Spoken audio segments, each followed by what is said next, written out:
Boom! Good morning, everybody! Rejection is the one thing none of us escape, but the men who win is the ones who turn it into fuel. This morning, we're going to do just that. Oh, baby, we are going to do just that. If you're getting up, get after it. Yes, the energy is high today in the lab. This morning, we're going to show you exactly how to get rejection, kick it in the ass, and get it out the door. But hey, before we do that, take a deep breath, and just do this. Good morning and welcome to Mornings in the Lab with Keith, John, and friends. We are live, we are unfiltered, and we are here to help you start your day right with laughter, accountability, and an unstoppable growth mindset. Yes, smash the like button, drop a comment, and subscribe so you don't miss a single bit of morning momentum. And just a reminder, guys, this is an R-rated experience. Yes, it is. Do I get out of bed with this energy? Yes, I do. I roll over, I don't hit the snooze button, I get up, I get after it, got my lift in this morning. Actually, no. I got a big ride in today. I got a big lift happening after the show. Yeah, true story. So if the kids are listening, tell them Uncle Keith's going for a big lift today. More importantly, tell the kids to put the headphones in because this is an R-rated experience. That's another true story. Hey, whatever you do, don't hit the snooze button. Like I said, you're going to be 9 minutes behind the guy who does it, 9 minutes behind all the laughs, the insights, the accountability that we're going to start your day with coming up today on the show. Imagine waking up in your country and realizing your phone isn't yours anymore. It's already preloaded with the government's favorite app. How would you feel about that? I'm kind of curious. We're going to talk about it today on the show. It's happening. Yeah, it's happening. It's absolutely happening. Then Apple's making a big move. Yep. Moving everything somewhere else in the world to make their iPhone. We're going to talk about that. And hey, how about a little standoff? That might sound like it's a Tom Clancy movie. Yeah, we're going to just chat about that a little bit earlier on the show as well. Then we're going to pivot from some of the global drama. Hey, you guys are leaning in saying we want to hear some current events. We want to hear some news. We want to hear some stuff that helps us start our day. So we're giving it to you. Then we're going to pivot from global drama to your morning kitchen counter. Did you know the way that you grind your coffee could be the difference between awesome taste and trash? We're going to break it down. And true story, I know nothing about the coffee grind stuff. We're talking coffee grinds today. I'm coming to the table fully naive. Whether you want a big grind, small grind, instant, whatever it is, I just learned how to drink coffee 9 years ago. I drink it black all the time. I love it. It's still king if you want results without living in the gym. In hour two, we're going to dig into how we take rejection, the no's, the brush-offs, the ghosting, and turn it into momentum that no one can stop. And then we're going to expose the global snooze button epidemic, showing you how to beat decision fatigue before it hits you, and wrap it up with the community corner. And guys, we're going to reset here today. Yep. Oh yeah, Ryan, what's shaking, Ryan? Coffee's up 100%. Ryan, thanks for joining from the lab here this morning. And then guys, more than likely not going to get to hour three today. Why? I'm going to talk about it coming up. I'm excited about today, guys. Today's one of those days where yesterday's show was massive. Woo! Big show. One of the big ones. One of the big shows. Evan Marks is here. Michael Hers was here. A lot of great conversation, a lot of great topics. It was probably our biggest produced show to date yesterday. So we learned a lot from yesterday's show. So today, we're going to step back a couple steps, regroup, and then move forward tomorrow. And move forward the next day. I'll tell you guys what a learning experience doing this morning show is. Yeah, because as we end, y'all don't realize that we're working on the next day right after we end. It's been an incredible learning experience, and I'm excited to dig further into that as the show goes on here today. But hey, I got a note from Johnny. He's busy using the cutter. But before we do that, let's get into it. Jimmy, let's rock and roll with the morning loop, kicking it off right now.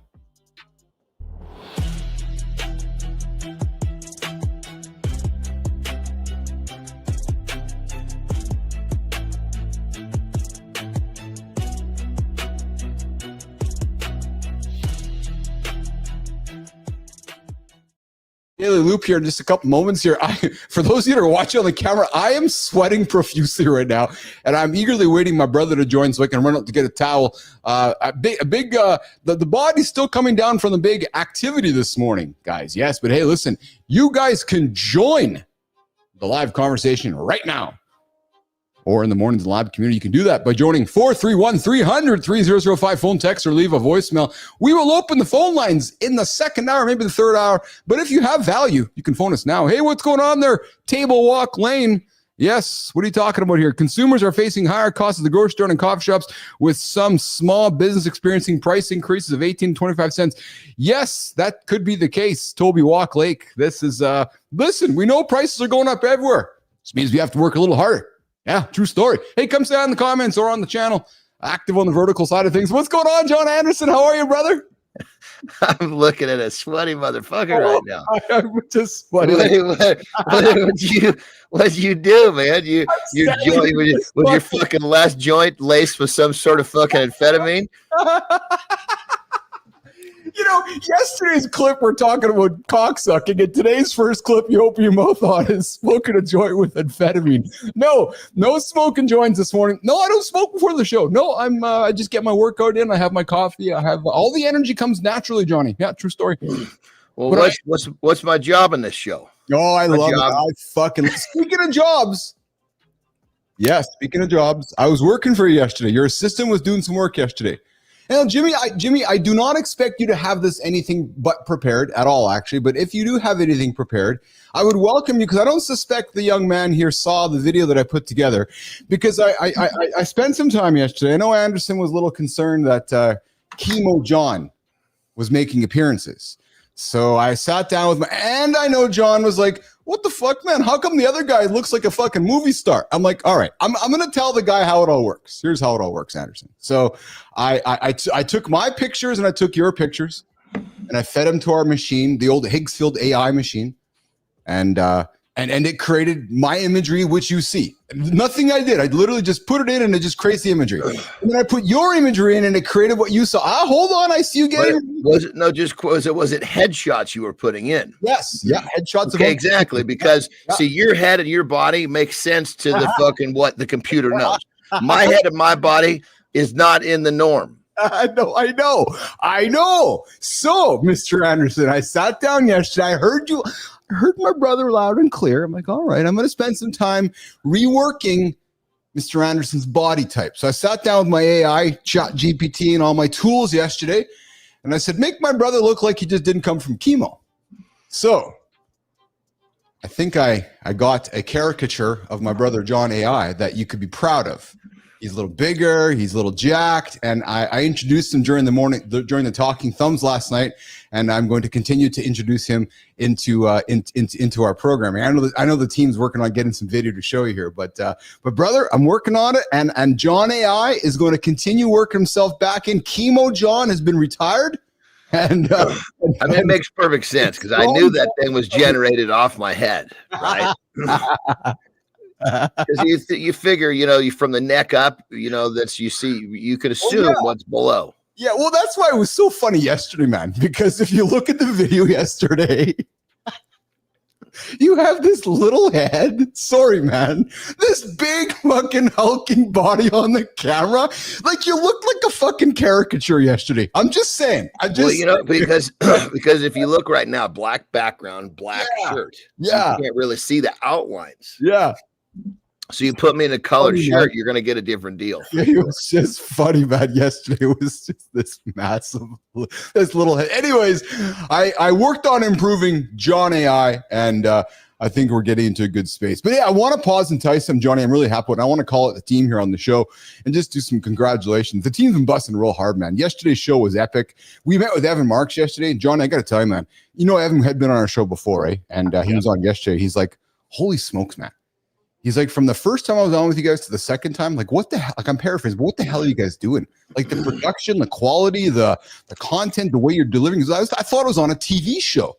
So we had some really good conversations after privately, which I'll share with you later this week, which is really, really positive.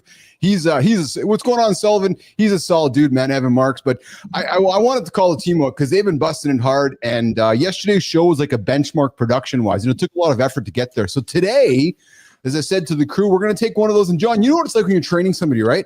We say to somebody, okay, we achieved that yesterday. We're going to take a little sideway walk today, or a little step back today, so we can take 2 steps forward tomorrow and take 2 steps forward the next day. And sometimes, as a business owner and as a leader, you got to do that, right, brother? I describe it as steps. Yeah. Because people don't like to hear step back. Tell me. Oh, okay, tell me. So when you look at a step, this is from a profile. Yeah. The rise, the tread. rise, the tread. So you're on one of the two. Oh yeah, I like that. Because it's almost like a like a winning stock market chart. It's just kind of coiling up, ready to go up again, coiling up, waiting to go up again. Yes. And pretty rarely are you going to have just a straight up that's going to last for months and months. And even sometimes you'll have it for a few months, but it's always going to kind of coil and go again, coil. And what I say is that coil is where you get the biggest steps after the coil. So don't sweat the coil. Yeah. Interesting to hear you say that, brother, because I've climbed a few mountains in my life, as you know, and I was reflecting just like as a mountain climber, right? So you're right, not stepping down, but now you're going side of the pass, right? Before you decide to go up again, right? You're at base camp, like you said, right? Because if you look at this, man, I'll just quickly show on the camera here, like dude, here's our and I know we just use August for description, but look at August, man. Like our August, you got to hit it with your finger again. Yeah, our August numbers are through the fucking, like there's the mountain climber now. Like we're at 30,000 a month, Johnny. Listen to us. 30,000 people a month popping by our show and consuming our content. So Keith Billis, Jon Andersen, the Mornings in the Lab team, we're delivering. There'll be another zero before too long, and another zero before too long. Why? Because we fucking show up. Well, you know what, pal? I'll tell you something, man. Hey, John, is this what you were thinking? I've been getting after it since therapy, building myself back up 4 yards at a time. You must have found some of my fucking like my magazine pictures. That looks very striking. I'm thinking of a magazine article that looked really close to. That's pretty good, eh? Yeah. I got you fucking looking pretty jacked there, man. It was and then I created a fun little video at the end there which says, what do you think of this, John? I've been back getting after my therapy, so I was playing off your fun there with the video there. So, hey, how was your drive back? How was your drive back to the house yesterday? It was good. It was a lot of productivity. You know, check this out. I had this conversation with my middle brother. Yeah, and he's a show up guy. Like he went fucking 17 years and didn't miss a day at his job. Whoa. Right? Yeah. Well, and he's got a series of different jobs because he's done really well. He gets kind of like he works like for the state of Oregon, so he's like kind of a higher up in the Capitol building, and he can't tell you what he does. Yeah, but but he's there. Yeah. Anyway, so we were talking about showing up, and he's showing up is a skill, and I was like, well, let's go a little deeper. I think there's a second layer to it because when showing then becomes an art, now you've taken it to a whole new level because many people will show up, and that's the first step. You just got to get your corpse there. Right? Yes. But then when showing up becomes something that even when you show up and you feel it's not your best day, you're still operating at a high level. Now I think this is where it becomes more of an art, which very few people understand. Because you think about like, say, even football, right? There's quarterbacks, and then there's the Tom Brady's or there's the Joe Montanas. Those fuckers found the art of quarterbacking. Yes. So I think we should start to understand that, hey, you know what? Because what really we show up, but we both operate. We're at the art level of showing up. Yeah, I would agree with that. Yeah, and it's. I was reflecting on this morning, like, and there's Jimmy. Melissa, there's one. Johnny, our team counts your burps behind the scenes, man. Well, I'm gonna start letting them go. I've been trying to hide them. I'm gonna start letting them go.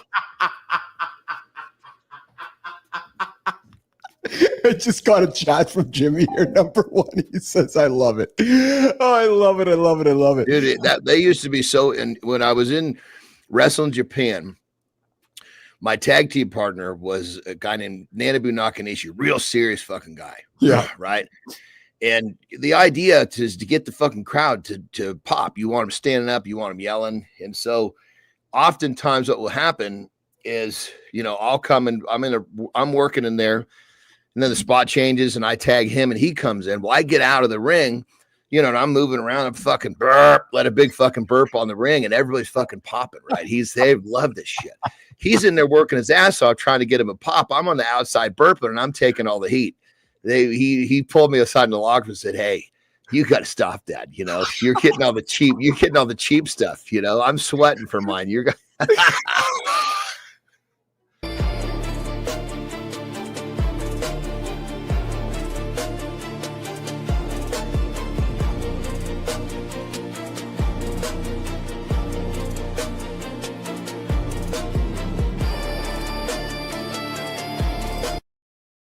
Yo, Tommy, today we're talking that sunlight charging eyeballs, coffee grinds, even why half the world can't wake up. Yeah, basically everything that explains your life, Frankie.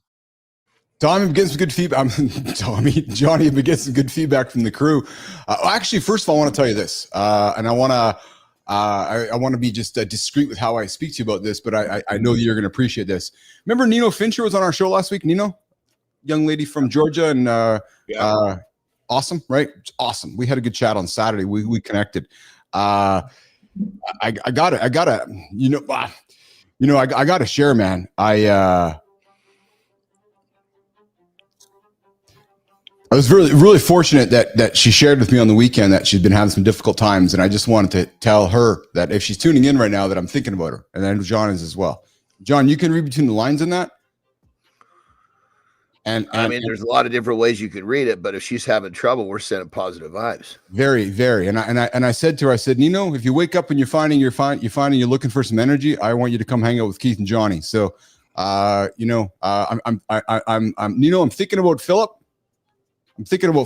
And I just want you to know that I've been thinking about Philip since our conversation, and I know John is as well. John doesn't know what I'm talking about, but I know Philip's in probably a much better.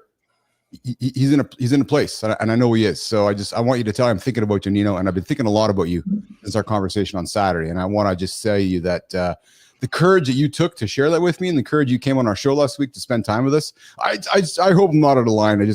You've been in my thoughts a lot, Nino, and I just wanted to say that to you publicly, because life is tough, and the fact that you're getting after it, I know that Philip would be would look at you and Timothy with love, Johnny. So. Just want to, and we have a wonderful positive vibes. Yeah, 100%. Thanks, Johnny. Thanks. Good time. I see your comments there. I see you there. Hey, Johnny. And then last thing I wanted to say too was just relating to that. Nino said something, and then Evan said something yesterday too. That loving the direction of the stuff that we're given. So, for example, Nino was like, "Man, I love the AirPods segment. Never even thought about it." And then you took the coffee thing, and Evan was like, "Man, I love the fact you guys dropped some news out there." So my point is that our audience, our community is really digging the value that we are offering out there. So I just wanted to throw that on the table. But hey, one of the things I wanted to get into today was hey, before we shift gears, I just wanted to bring this back up. I have every day now. I do eggshells in my coffee. No shit. Yeah. And I went to the fucking hotel, right? Yeah. It was not a fucking great hotel, but nice enough that they gave us a little fucking Keurig coffee maker. Yeah, right? yeah. Dude, it's fucking totally. I was really having a hard time with that coffee without the eggshells in it. That's incredible to me. I haven't tried yet. I got to try. We are talking coffee today. Do you know anything about coffee grinds, John? I don't. Do you? Like seriously, do you? I know that people bury them. Terry often buries shit, like different composting thing near plants. And I think coffee grounds are one of the things that she buries. Fuck, that's about all I know. Yeah, so we're gonna learn a little about them. I want so fine grind, medium grind, big bean. We're gonna talk about coffee. Oh, okay. Now they give me a direction. Yeah, I'm with it. Yeah, all my machines, I go fine grind, because then you get more of the goodies out. Oh, I want to talk a little about that in the show here, because and actually, speaking of, there's a few things that I think we're going to continue to lean more into since we're a morning show here. And the other thing too is that I was reading this morning. You because I know you're a systems guy. You use you use skin treatment, like you put moisturizer and you use skin creams. You do? You have religiously, diligently? Yeah, my whole life. It came from eczema. So all of a sudden So imagine this. Fat little fucker. Yeah. Just been deemed slow, burying my fucking self in chocolate milk and maple bars. Yeah. And now it's wrestling season, right? So you got to wear the fucking little singlet. My fucking tits are hanging out. Oh, yeah. Right. The first fucking time I've really had trouble getting in a singlet with, showing how fucking fat I am. All of a sudden, bam, if that's not enough. Eczema hits me for the first fucking time. And the crazy part is that everybody think it's ringworm because it's these little circles, right? And you get ringworm from the mat. So all of a sudden you can't. Now I'm kind of exiled from the wrestling team because you can't get near the fucking mats, right? Anyway, we go to the doctor, and he gives us some sort of it was basically soap, right? And it was making these things like turn into these bigger and scaly. Now I look like it's like crazy looking, right?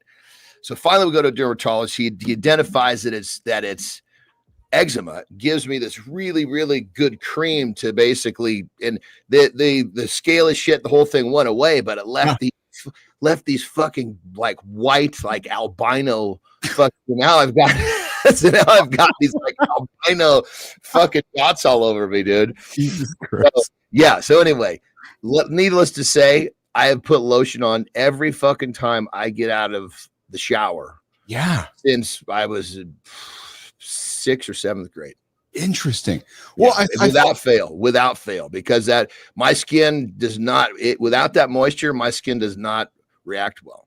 Yeah. Good morning, Jay. I see you there in the comments. Yeah. So I thought, besides coffee, Johnny, I thought there might be a few topics that we can own here as we continue to grow this show. So my thought process is, as we continue to move into a world where people want authority and experience and expertise and entertainment, we obviously lean much into your expertise in the peptide side of things. So as folks want that information, we have that here. Maybe there's a few other pillars we can own, like coffee, right? Or like skin creams, right? So as companies are looking to get their message in front of a morning audience, if you want to come to an authority around coffee, maybe it's our show. I don't know, just things I've been thinking about, which is because dude, I got fucking every coffee maker on the planet. I got the espresso machine, I got the fucking Nespresso machine, I got the Keurig, I got every type of coffee maker they got. I love coffee, but I can't say that I'm an expert. I just like the different ways to make it. Yeah, and I think there's something we can maybe lean into and learn ourselves while also. Hey, and on the skin thing, by the way. Yeah. There's a peptide called GHK-Cu, and it's basic. I think we've mentioned it before. It's basically just collagen. Yes. And it is just going bananas amongst the females in the world because it's making skin. I mean, even I even noticed like on my forehead. Interesting. Some of these fucking marks I normally get Botox for are starting to fucking smooth out. Interesting. I found actually, I'm not prepared for it today, Johnny, but I did find a story during my reading this morning. Another semaglutide or another peptide that is making some headways in the news. I'll put it on the table for tomorrow's discussion. You and I have talked about it. I'm just teasing it right now. Retatrutide. I think it was, I think Retatrutide. Yes. Retatrutide. Yeah. Another one making. Yeah. It's by Eli Lilly, I believe. Yeah. I think, is the one that's got a patent and trying to bring it to market. As soon as they have that to the market, dude, they are going to be going bananas on anybody who's trying to fucking sell the generic version. Yeah. Interesting. Well, hey, so I thought some of the topics we can get into today, brother, are, maybe the one workout to rule everything, John, is the full body workout. Right. And I know that you're obviously you're an advanced lifter, you're a pro, you've done all the big things in the world, but maybe the folks that are busy, maybe pausing throughout the week to do full body workouts is might reign supreme over breaking it up. So maybe we can spend some time today, John, on the show just talking about the benefits, getting stronger, fitter, and healthier by doing a full body workout, leaning into some compounding stuff. I'm going to lean into your experience, your expertise with some of the questions, and I got some really good insights there for sure. Right, because you don't got to go spend hours. Go and get some good compound movements in, get your body going, and feel good about yourself. Right. So to be honest with you, brother, I feel like society in many ways has moved away from talking about like a full body workout. You know what I mean? Does that make sense to you when I say that? Yeah, because the world keeps trying to overcomplicate this shit. Yes, that's exactly right. Dude, the world tries to overcomplicate everything. Yeah, I know it does. I mean, that's how you make money. Dude, I swear to God that you take my ability, because when I say, my problem solving skill set, right? You take you take the work ethic and my problem solving away, I've done nothing that I've done. Yes. Right. Yes. I always make the joke. I'm working a 7-Eleven, struggling with the register. I love it. But the first step of my problem solving is to simplify. I just start fucking pulling back layers. And I would say probably the majority, maybe let's call it a little over half of my system, so to speak, of problem solving is stripping. And I would say I probably spend half of the formula is to simplify. Yeah. Now, once I simplify and there's fewer moving pieces, now I can start to play with how they're going to fit together efficiently. I will say that's one thing I've taken from you in our relationship as we've grown together as friends and as business partners, colleagues. I've taken that from you. I've listened to you and learned. And as I go through my journey daily and I think about things, okay, how would Andersen approach it? And Because I know even my brain sometimes overcomplicate things, right? And as a matter of fact, in many ways, that's what today was all about. It was like, oh, let's just simplify it for the team. Let's just step back, reflect on what we've accomplished, and not step back, step sideways on the plateau of the mountain before we decide to go up to the next level, right? So I appreciate that. Hey, you ever feel like your brain is running out of gas before lunchtime? Like ever choosing, lunch or what kind of decision to make? I don't have myself much decision fatigue anymore, but I'll tell you, brother, as a young man growing up in my 30s and 40s, I found having a lot of decision fatigue.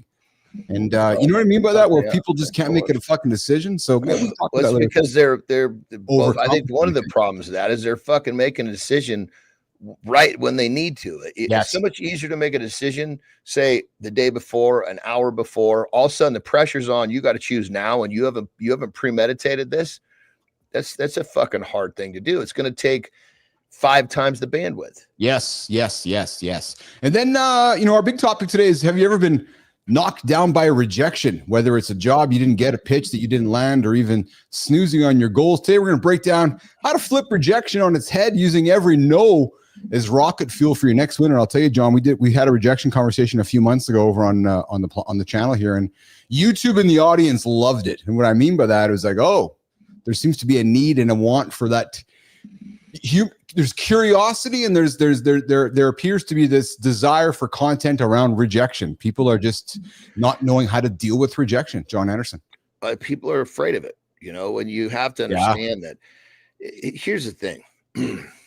If you're doing something extraordinary, not ordinary, extra, you're going to fucking face all sorts of rejection. But here's the simple rule. You're going to face rejection. People are going to reject you. They're going to talk shit. They're going to put all that resistance up. But you got to remember this. That's the 87% of people that are unhappy with what they're doing. If you're doing something extraordinary, you're trying to escape that club. Yes. So why are you listening to those people? The 13%, they're the ones that are going to praise the fact that you failed. They're not going to reject you because you failed. They're going to congratulate you, tell you to try again. So this whole rejection thing is because you're listening to the wrong fucking school of people. So true. So true, Jon Andersen. Hey, good morning, everybody. You're hanging out with Keith Billis, Jon Andersen, Mornings and Alive with Keith and John, getting after every single day here at 8 o'clock Eastern time. But of course, at 7:30 Eastern time, Matt Roof gets after with Kindness Rising. Big show today for Matty. He got into the world of AI. He had a lot of fun there on the show. If you guys haven't checked him out, I encourage you to check it out. Johnny, here's what we're going to do. We're going to do a little call to action for the audience, and then we're going to break into some current events here. So if you want to sneak away for a little break, I'd invite you to do that right now. And then we'll come back. We'll get into some breaking news stuff here. So guys, Jimmy, let's walk Johnny off the stage, or we can go for a quick break. Guys, if you guys can join the show here right now, you guys can join the conversation by joining us in the Mornings and Live community, or join the show right now, 431-300-3005. Phone, text, or leave a voicemail. Come say hi in the comments. We got Grok here as well. I've been muting Grok a little bit because Grok seems to be overzealous these days, and Grok just wants to get involved all the time.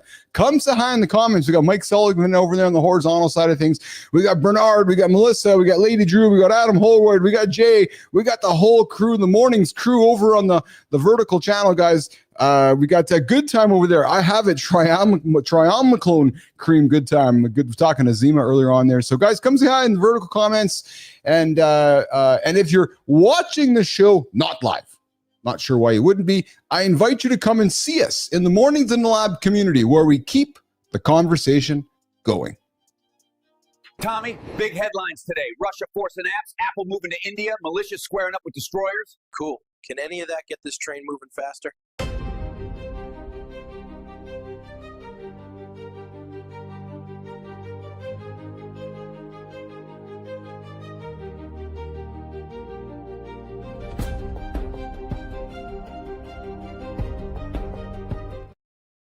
All right, guys, good morning. Good morning. So as we continue to grow our show and continue to add value for this wonderful Mornings in the Lab audience, we're weaving in some current events and breaking news, again, with the goal here, giving you guys things to take throughout your day, a takeaway, some stuff that can help you get up and get after it, and maybe have conversations with colleagues at the water cooler or just throughout the day here. You guys imagine, I know Johnny can listen. Johnny's just taking a break. He'll be back here in a quick second. Imagine breathing with a lung that didn't come from another human, but from a pig. Yeah, true story. Johnny, I know you're listening. In a groundbreaking experiment in China, doctors have just attempted the first ever pig to human lung transplant in a brain dead patient. Yes. So I'm kind of curious to see how that's going to work itself out here, but it's happening. We are, this isn't science fiction. It's a scientific milestone. Thousands of people worldwide dying each year waiting for donor transplants. The transplanting of animal organs into humans could unlock a new supply of life-saving options, but the challenges, especially with lungs, are enormous. So we'll certainly be watching that story as it unfolds. But, we hear often, different transplants in the body, but this is the first time a pig lung has been transplanted in a human from the lung side of things. So I find that quite fascinating. So I thought we'd share that with you guys here today as well. Hey, did you guys know forever our iPhones have been made in China forever? Yeah, for absolutely forever. Well, coming up, that shift is happening. They're moving to India. So what does that mean to us? Well, largely nothing. Although I think to me, it just signifies the continuing change of geopolitics in the world, right? When the iPhone 17 drops this September, for the first time ever, every single model from the base to the Pro Max will roll off the assembly lines in India, not what's that? I see Bernard there so they're making a big pivot here. So Apple's moving some of their production. And again, it doesn't really impact you guys in a day-to-day, but it's culture, and a lot of us carry Apple iPhones, and we've been carrying them made in China. They're moving to India. So it just continues to show how the world's changing, Johnny. So you hear about that lung transplant, eh? I did. That's crazy. There's a lot of, the pig is really close to the human. I'm holding this up because that number 2, before I came back, Jimmy, did you hear that? Put the tally on. Come on, babe. Number 2. I love it. I was in the green room. I wonder if there's a count of them in the green room. I don't think he can hear you in the green room. I just saw the ha. He was laughing there. So that's pretty that's pretty good. But yeah, the pig's crazy, dude. It's so close to human, but humans kind of freak out about pig. You know what I mean? Yes. There's actually a really strong cognitive brain healing peptide that's derived from pig brains. Really? Mm-hmm. Oh, I didn't know that. It's interesting. Yeah, I mean, it's kind of crazy how they're in other countries. They use a lot of these different peptides and nootropics for brain healing. I think as they understand that when the brain is because we've all sorts of different brain traumas, everything from hitting our heads to the list goes on. Yeah. But we don't really, in America, we don't really hear much about, putting any effort into the healing of brain trauma. No.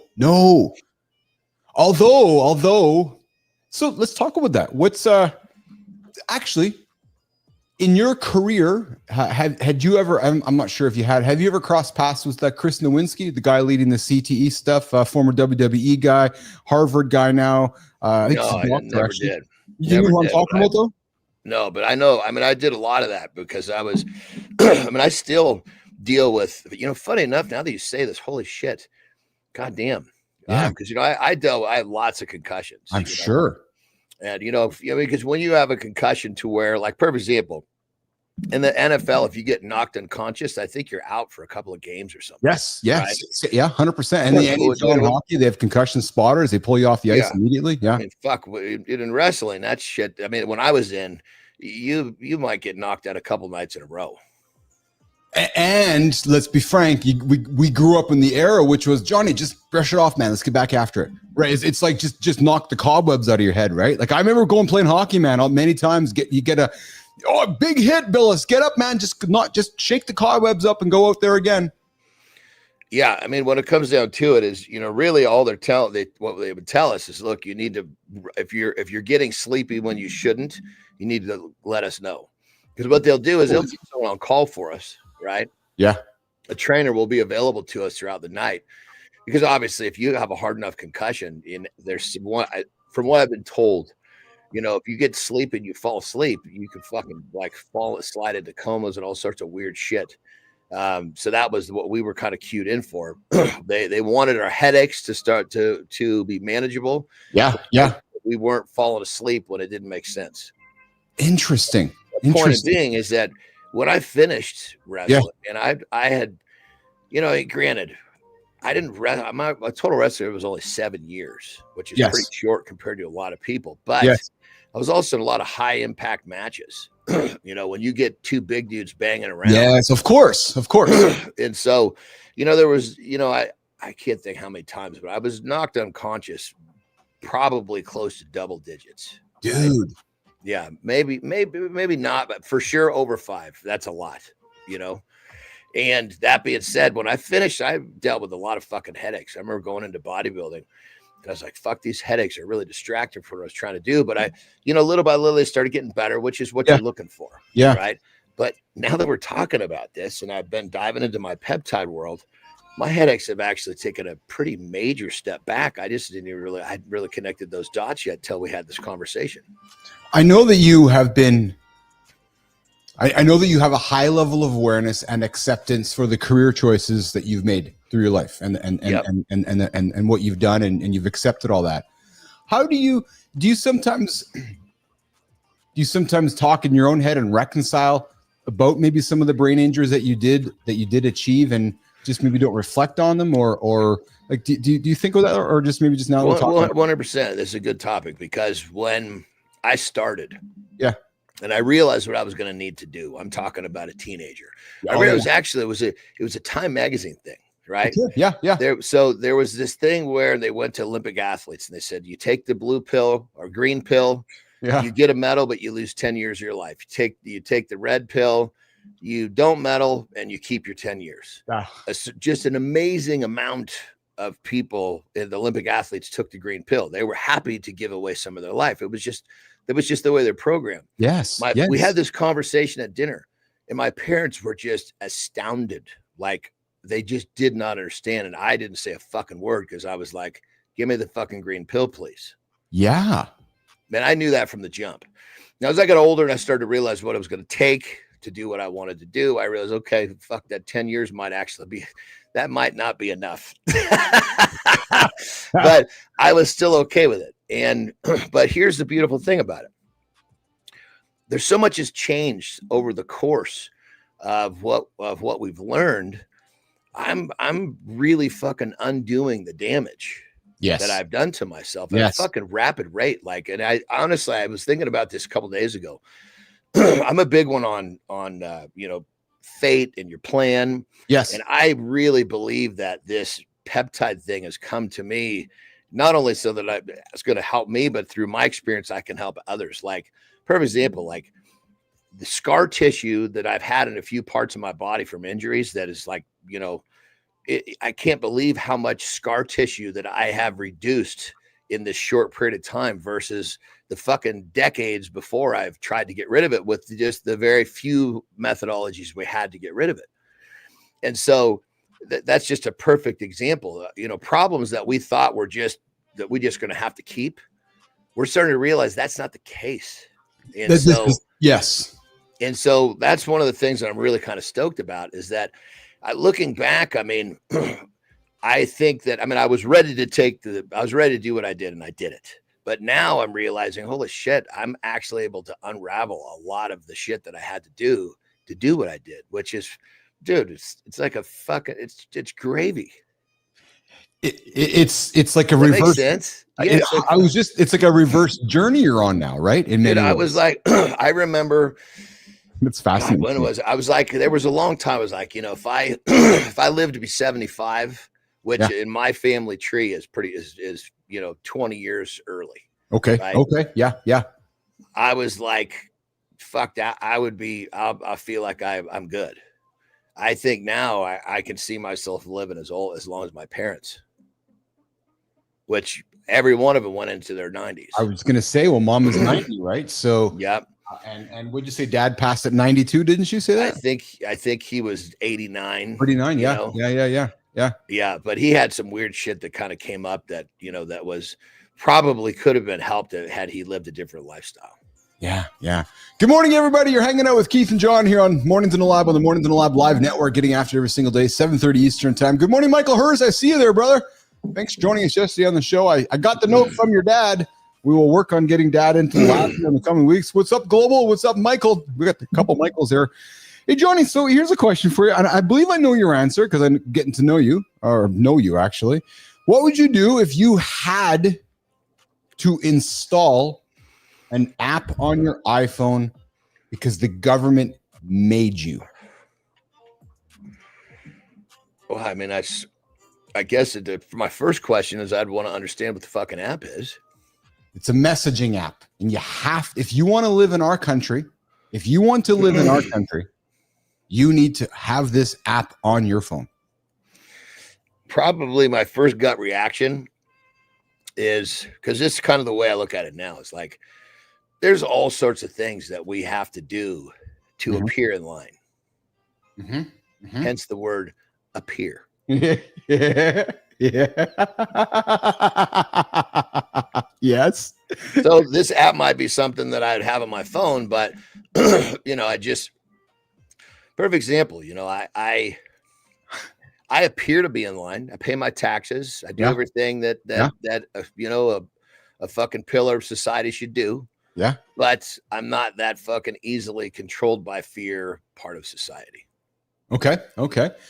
So I guess this app, I would try to kind of fall into the same thing. Okay, I'll do what I need to do to appear that I'm in line, but I'm not one of your cronies. So I thought this conversation is fascinating to me because this is I'm going to get to the point in a minute, because this in many ways is linked to what it's linked to in many ways what we have been talking about with with the guard showing up in DC and maybe the guard showing up in Chicago or other cities around America, and this idea of control. Well, as of September 1st, in the Kremlin, Russia, any resident living in Russia has to have the Max app installed on their phone as of September 1st. So if you have a phone, you as a citizen of the country have to have this messaging app on your device. So if you want to live here, this is what you have to have. No ifs, ands, or buts about it. I'll be honest with you. I don't know how. I live in Canada. You're there in the States. If my government said you have to have, so I'm like you. I'll play by the rules, but I'm also one I like the word appear as well. That's a really good choice of words. I would probably struggle with that. Now I know you might say, yeah, but Billis, if you're playing by the rules, what do you have to hide? For me, it's not about hiding. It's this idea of maybe this. It's 100%. It's not hiding. It's not being. I think the idea would be not to be scared into the state they want us to live into. Yes, maybe that's how I'd go at it as well. Actually, yeah. So and like with the whole with the COVID, what did I do? I just fucking waited, man. I waited and waited and waited because the time, that when I was a kid, I was told often, in time, all would be revealed. Yes. So I just fucking waited and waited and waited and waited and waited and waited and that was the whole thing. Pretty soon you had to have the fucking card to do some certain things. Well, at that point I was kind of forced what I had to do. So this app, maybe it has a few things that you get to do because you have it. Something to that effect. You know what I mean? Yeah. I'm it's a fascinating conversation to me because some could say, I was reading a fascinating thing. Some would say, Johnny, the conspiracy folks there would say that, remember the BlackBerry, John? Remember the BlackBerry? Did you have a BlackBerry back in the day? No, I did not. But I remember weird shit about that. Yeah. I did have a BlackBerry. Well, some would postulate that the BlackBerry failed and that they, whoever they would be, John, they killed the BlackBerry because you could remove the battery, which means you can remove surveillance.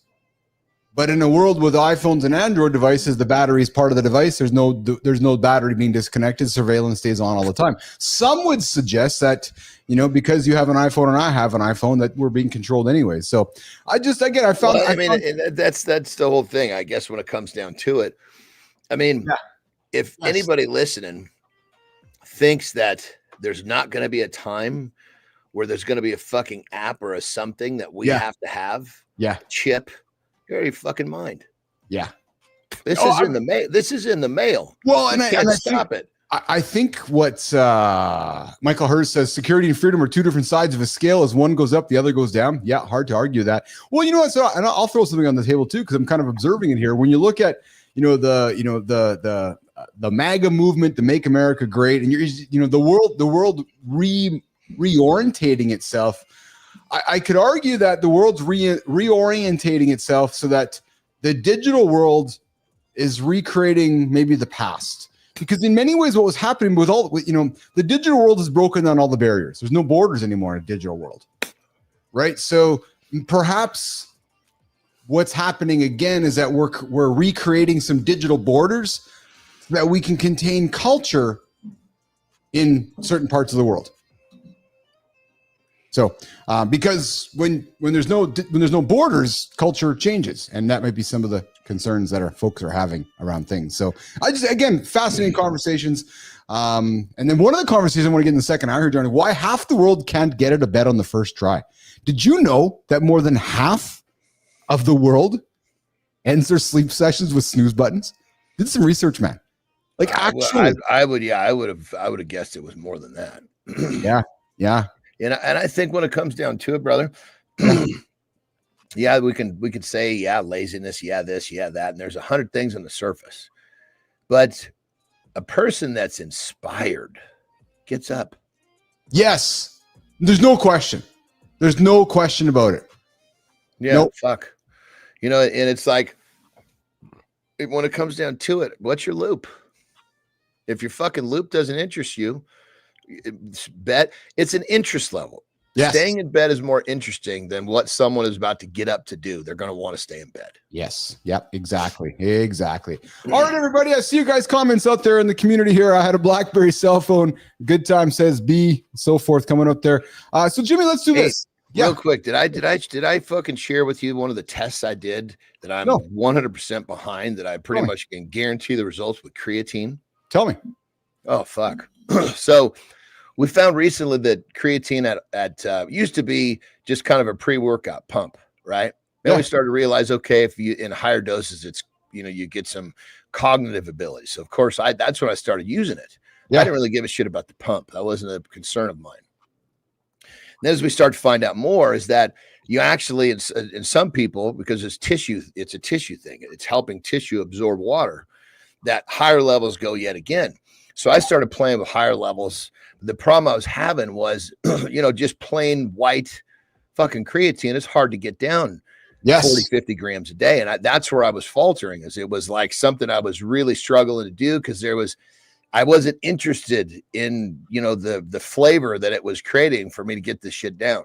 So I found this creatine that is flavored. So one scoop is 7 grams. And I put 1 scoop in one of these. It flavors it color free. So when I do 7 of these times 7, that's 50 fucking grams. And it's nice and spread evenly through the day. And brother, I cannot tell you. I want to learn about it. The difference it has made. I mean, in my cognitive ability. Now, here's the crazy part. Once I get it, you get there for 2-3 days. You got to get there because it loads, right? Yeah. In the gym, I was like, fuck me, I'm full, right? So then I turned it off because I want to go back the other way. Yes. Noticeable difference in my head and my body.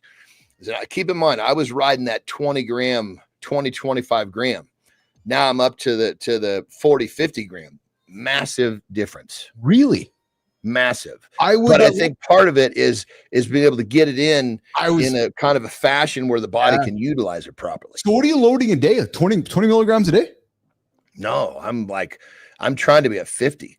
So my first deal, I take I'm probably just like, I like overdose on the first one. So I take this white powdered protein. My first was I put in beetroot juice. So it's I can't taste it in there. Yes. But then after that, and that's probably 15 grams, right? Coming out of the gate. It's a flavored creatine. No, that one's the powder because it goes into beetroot juice. Then I'm going to do 7 of these a day, and each one of these has another 7 grams. So yeah, so you see, I'll tell you, it's been a pretty. I can't deny the difference. I love that. I'd love to learn more about that. I'd like to know the name brand of that, actually. So, it's such a fucking great product. I actually set up a thing with a company where I use it and represent it. You can actually buy the shit off of my Instagram link tree. There's even a code where you can get a discount. Oh, brilliant. We'll check it out. I'll check it out. 100%, 100%. Hey, Michael Hers, I see your comment there, and John and Keith are going to dig into it. Be ready, Hersey. Johnny. Michael Hers. I think sleeping is a waste of time. No, the biggest mistake in life, Michael Hers, you are making is not sleeping. I'm telling you right now, brother, you will not get agreement from Keith and John on this topic. The biggest life hack you can make to move your life forward is changing your point of view on that. 1,000%. Jon Andersen. Well, here's the thing, Michael, at this point, you might believe you're correct because you're not sleeping well enough to understand the power of sleep. Yeah. You know, if you're in bed 8 hours and you wake up and you feel like shit, and then the next day you're in bed 4 hours and you wake up and you feel like shit, I can understand where you're coming from. But you've got to put some effort into your sleep. You got to have some, what's your sleep hygiene? Do you have set times? Are you doing everything you can to get rid of stimulants early enough in the day to where you get good sleep? Yeah. It's a game changer. Yeah, I vehemently disagree with that statement. And you know, elite level humans sleep. Hersey, and again, to his defense, I don't think he understands. He doesn't understand how good he can feel because he's never felt it. That's fair. That's a fair comment. Absolutely.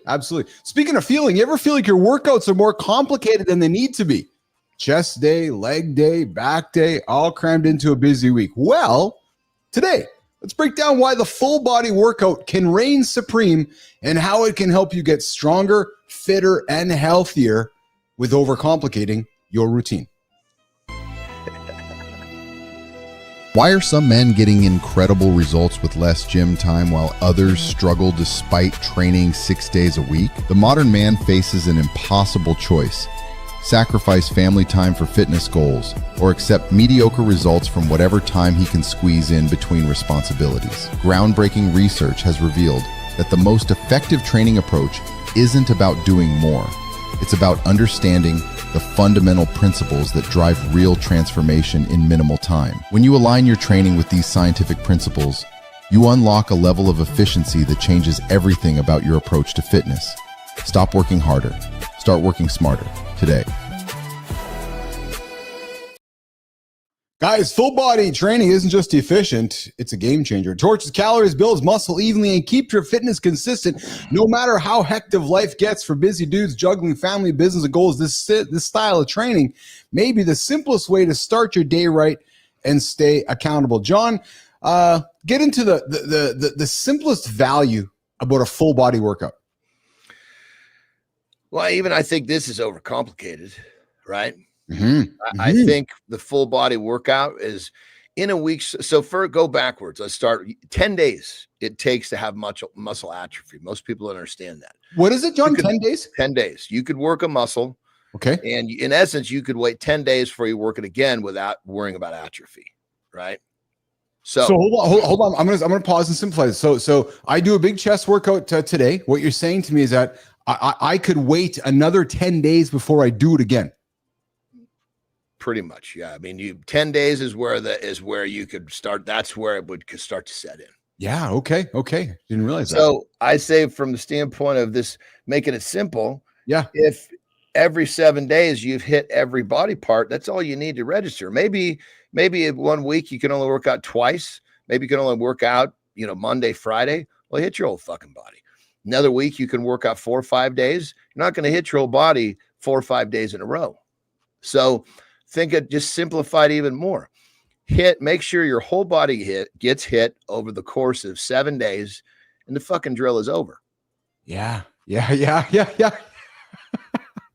it's simple. Don't fucking stress about this shit. So if somebody came to you and said, I only have 30 minutes to train today, what would you recommend me for my go-to move? Full body, or would you say, or would your question be, Keith, what do you enjoy doing? Well, I mean, it depends if you're following something I've given you, or just I don't know you, or I need a little more information to answer that question. Yeah. I mean, almost always I'm going to say, go do what sounds interesting to you. Yes.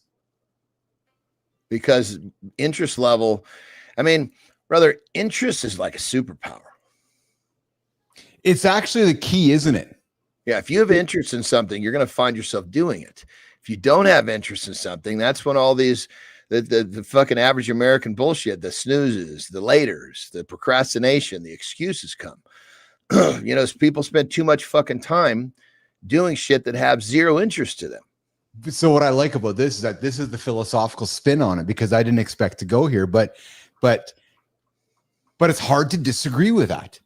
And when I think about it, you know, when people aren't interested, they choose the word grind. Oh, I got to go to the gym today and grind it out. Oh, I got to go, or I got to grind. Gotta or grind. You choose get. I've been using get. I get to go to the gym. I get to do my lift today. Right? So if I'm not interested in it, I'm A, going to fail at it, or B, I'm not going to enjoy it, and C, it's going to be a grind. I love how you've spun that around the interest. It actually has nothing to do with the full body workout. No. At all. And let's look at word grind. Love that. Grind is another word that's been it's basically been defined improperly. Oh, I agree. Grind is something that you fucking should love. Yes. Fuck, man. When I'm grinding, it feels fucking good. Yes. You know, my interest level's there. Now I'm fucking grinding. Come on, baby. Yes. Yeah. That's absolutely true. I see Melissa's comment earlier, guys. If you got a question about working out, drop them out here in the comments. And or if you're not seeing the show, drop them in the mornings in the lab community. We can get after them as well. But I think this is the best way to kind of move this conversation forward is there's a lot of benefits in the full body workout. You would not hear me or John disagree with that. But I think what John threw on the table is the most important point. Find something that's interesting to you. Like, actually, if you just want to go do chest workout, go for a walk. Because here's the thing, unless you're going to go become an elite level athlete, that's a different conversation. But just to get up and get after it, all right, go and do what's interesting to you. That's a really good way to frame that. Good. You know, a lot of times when people come to me and, you know, they remember working really hard. Yeah. Right? And it felt good, right? They want that paycheck of working. Okay. And they'll say stuff like, okay, just kill me. Just kill me. I'm ready just for you to kill me. You know, work me hard. I'm like, okay, you came to me to make a lifelong change. The reason you're here is because you picked a pace before you couldn't keep up with. My job is to help you find a pace that you can keep up with that gives you the results you'd never want to stop the trade. Oh, so yeah. You got to reprogram the mind here. Yeah. You know, it's like people have these ideas and they're really not thinking about what they're not attaching these ideas to their goals. Yes. Yeah. Question from Michael Hers. Johnny, push-ups, prison style with fast pumps or full range of motion? Doesn't fucking matter. Just do them. I was just going to say that'd be my response. Fuck, man. Too. Again, overcomplication. Yeah. Hey, John, is this what you were thinking? I've been getting after it since therapy, building myself back up 4 yards at a time. Dude, you know what? You gave me more calf than I got there. I don't have those calves. Everything else looks pretty good, though. I couldn't get. See, we're working Hicksfield to get it right for Andersen there. We got him some bigger calves now, so that's pretty fucking funny, man. You gave me the calves I could never achieve. All right, good morning, everybody. Hang out with Keith and John here. Hour 2 here on Mornings Alive with Keith, John, and friends. We're having some fun here today, keeping it pretty light and free here. We have a guest coming up on tomorrow's show. We got a couple big topics we're going to get into here in the second hour. We're going to talk coffee grinds. We're going to talk rejection. And I got one more topic as well. But before we do that, we're going to do the lifestyle tip with Jon Andersen. We're going to give him a quick little break after that, and we'll get into some coffee conversation. So, Jimmy, let's set up the cue for the Jon Andersen lifestyle tip coming up next.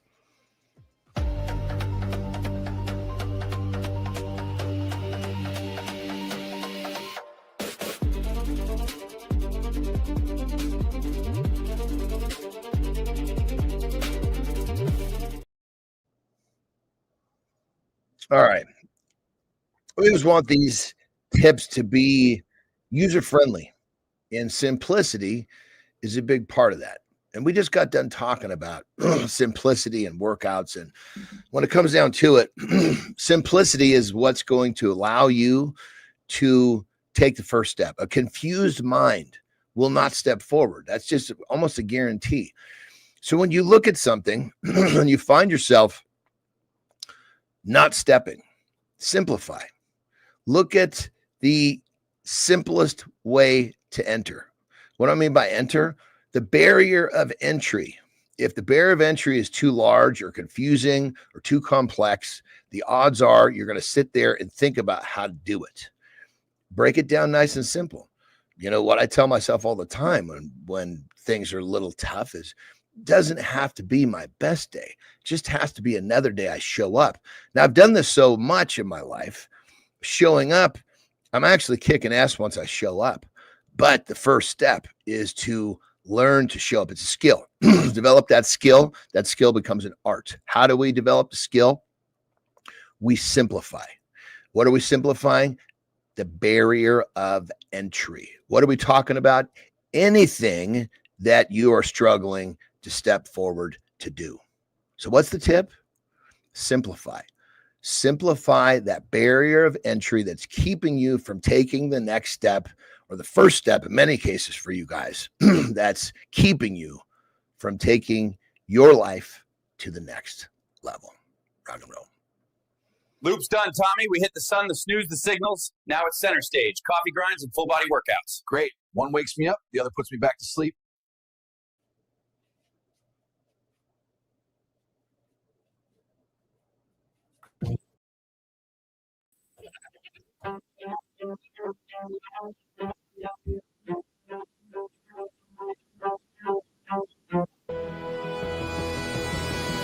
What if the difference between starting your day with momentum versus mediocrity comes down to mastering one simple variable that most successful men completely overlook every single morning? You've got your morning routine down to a science. Workout, shower, breakfast, but there's this one daily ritual where you're unknowingly settling for good enough. When you understand how to control this one morning variable, you're not just improving a daily experience, you're building a foundation of intentional excellence that carries into every decision you make. It's time to stop settling for mediocre mornings. Master this and transform how you start every day. Hey guys, getting a grind right is wrong camera, Jimmy. Thank you. Getting a grind right is the difference between a bitter, over-extracted mess and a smooth, balanced cup that fuels your morning routine. Mastering the small detail can transform your coffee experience, give you a better start to your day, and even make your morning routine feel like a ritual of motivation and focus. John, let's get into some coffee conversation, man. What's the worst cup of coffee you ever made at home? Can you remember that moment? The worst fucking cup of coffee I can remember right now is the fucking ones I was drinking in the hotel over this last week. You know, the weird part was Terry said the same thing. It was this weird reaction that I didn't understand. I was like, because they're just little fucking cups. So I'm thinking, you know, I can drink 3 or 4 of those, you know? Yeah. And so that's what I did. And I remember that day, for fucking first day, I was like, Jesus Christ. I'm like, there's unidentified anxiety floating around this motherfucker. Like, I couldn't figure out what was going on. Next thing you know, I'm a little fatigued. Yeah. Which I'm not fatigued in the morning. Are your fucking mind? I'm ready to tear the goddamn head off a lion in the morning. And Terry ended up having the same thing. And we realized it was the fucking coffee. I have no idea Really? what did it. Yeah. And it happened the second morning too. So the third morning, I ended up drinking 2 cups. Just went right to that level. Of course, a little stim. I like a little stim from my caffeine in the morning. Yeah. I ended up drinking another cup a few hours later. I don't know if the shit was, dude, it put me right back in that terrible space. Interesting. Really crazy. Yeah, it was. And it didn't taste bad. It just made me feel bad. First time I've ever experienced that. Now, of course, my brain started thinking, well, shit, am I getting used to coffee with eggshells? Did that have something to do with, Yeah. I don't know. I mean, I could have had zero connection right there. But anyway, yeah, a bad cup of coffee. It's one thing if it tastes bad. It's another thing that makes you feel bad. And that's the one that I'm recalling. So here's why grind size matters with coffee. This is all, I guess, will be new to me. So I've only been drinking coffee as long as I've been hanging out with Lauren. So, or whatever it's been, 8 years or so. So, because I never drank coffee prior to meeting Lauren, but you know, we have an expensive coffee machine here. It's one of those in-wall ones, press the buttons, but I never changed the grind size. I never changed them from finer to coarser to bigger or smaller. And perhaps I need to learn a little bit about that. But when you're grinding your coffee, Johnny, do you go extra fine? Do you go fine? Do you go medium? Fine as it'll go, baby. Is that right? Why? Because so you figure like this. I'm trying to think of a good analogy, but you figure if the grounds are bigger, right? Yes. Then the water passes through, right? So if it passes through a powder versus it passes through like bigger chunks, it's going to get more out of there. But what I see is it's actually like a good coffee is creamier, has a richer flavor. You drink, I think it's going to be stronger too. You're a black coffee guy, right? You drink black coffee, right? Yeah. Yeah. I put sweetener in it though. I love the Fat Boy. I don't think I'll ever. You have that. You put that that sugar-free that syrup in it, right? Yeah. Or I've been on a Splenda kick lately. I've been lately. I've been like really enjoying honestly, since I started using Retatrutide, I've been enjoying the flavor of food just with salt like never before in my life. All of these like intense, crazy flavors. Like I got in my cupboard, right? There's usually every week I'm going to go through a tub of peanut butter powder and 3 tubs of sugar-free syrup.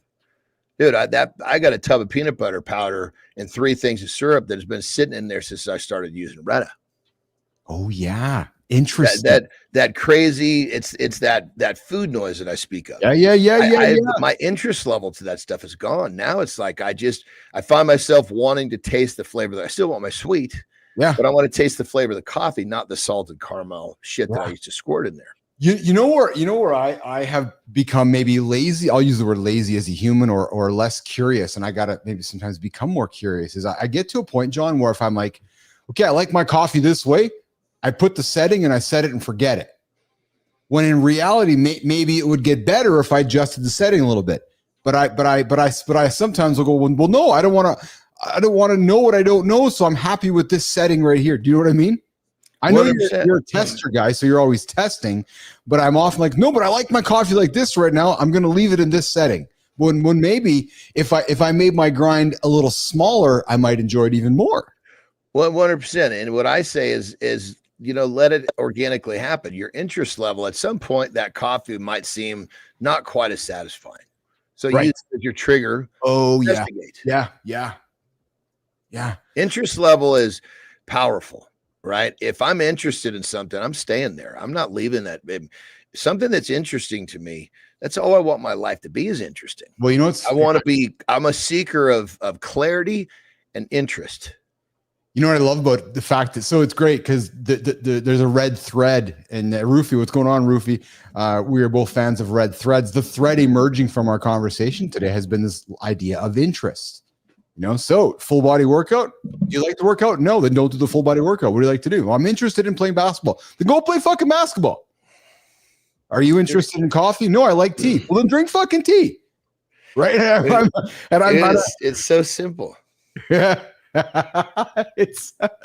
So I'm going to overcomplicate it for you, but again, I know you're a curious guy and you like to learn. That's kind of the contradiction around simplicity. Have you heard about a burr grinder? Burr grinder? I have not. I might know what it is. Explain what it does. Yeah. So a burr grinder is apparently one of the best investments you can make for better coffee. And burrs give you consistency. Blade grinders leave you with powder and chunks, leading to uneven flavor. I'm going to suspect you probably have a burr grinder in your house because coffee is of interest to you.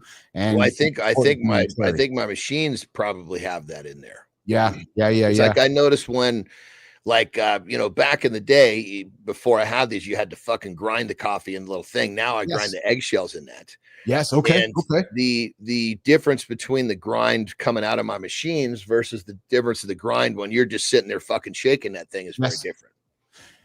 Do you, so here we go. Turkish coffee, extra fine. It's like flour, espresso. Did you know I'll tell you something funny. For the longest time, this is a true story, man. Like I mean up to fucking maybe 8 years ago, like true until Lauren was correcting me. I thought it was espresso. Like with an X? Yeah. Well, you learn something every day, I suppose, huh? I guess so. Even in my 40s, I'm like, they're like, that's like you hear people say, I'm going to ask you a question. I'm going to ask you a question. AX. I'm going to ask you. Yeah. Oh, you're gonna ask? Oh, so I'm like, No, what, you gonna axe me? Put the hatchet away. No, don't axe me, please. I think what happened when I was drinking, I was crushing a lot of espresso martinis, and it just kind of became part of my lexicon, my language. And then after a while, somebody finally had the courage to say, you know, Keith, I think it was my wife, you know, it's not espresso. What do you mean?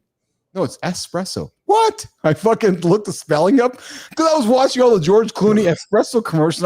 I was convinced, Andersen, it was espresso. Well, and then you go back, and once you learn your you go back to that person and say, you know what? I was just evolving this because it's an express drink. Yeah, that's it. Michael Hers, I buy beans, but grind before I use them. I like vanilla flavors. I use as little creamer as possible. Yeah, I used to think I like the vanilla flavors too. Yeah, so do I. I used to think the saying was nip it in the butt. Oh yes, until it used in a meeting and someone corrected me. It makes more sense now. I know Michael Hers. Well, I had somebody who I know who listens to the show who always says ahead of the curb. I'm like, no, it's actually ahead of the curve. And he's like, no, it's curb. I'm like, no, dude, it's curve. Like, how do you get ahead of the curb? You're going to meet this human one day, too. I love you, Mo. He's like, no, it's curve. I'm like, no, it's curve, man. Like a curve. So you got Turkish coffee, Johnny, which is extra fine. Espresso, which is fine, like table salt. I like it all. I know you do. Drip or pour over, medium. French press, coarse. And then cold brew. I know you're a cold brew guy. I'm not much of a cold brew guy. You know, I've been on a little bit of a hiatus from cold brew. Oh, you have, eh? Yeah. I don't know what. I think it's just kind of you go in and out of those phases. Yeah. You know, and I don't exactly know. Well, yes, you know, I think part of that is too because Tara and I realized that the egg bites from Starbucks were giving us indigestion. So yeah. So it's like we just the coffee came along as part of the drill, the egg bites. Oh. So guys, we're gonna wrap this conversation up, move to our big turning rejection conversation in a second here, the deep dive. But your morning cup sets the tone for your whole day. Dialing in your grind size is like dialing in your mindset. Get it right and you're unstoppable. So whether it's your coffee or your goals, don't snooze on the details. And myself, I'm going to try some of these different grind sizes. I'm going to go into my machine. Dude, I'm telling you, you got to try the eggshell. It's fucking. I'm 100%. You know, the cool thing about that is because now it takes a little more time. So what I'm doing, I'm actually cracking my eggs in the morning, in the night, put my eggs into a bowl, right? So in the morning, they're already cracked. That way, I basically take the shells, I rinse them in hot water, right? Really hot water. So they dry really quick because the hot water, put them in the, so I basically am setting up my coffee every night, which I was there. That's one of those things where I used to use that as one of my easy wins, but it's so not necessary but now I'm actually setting up my coffee as an easy win with the eggshells.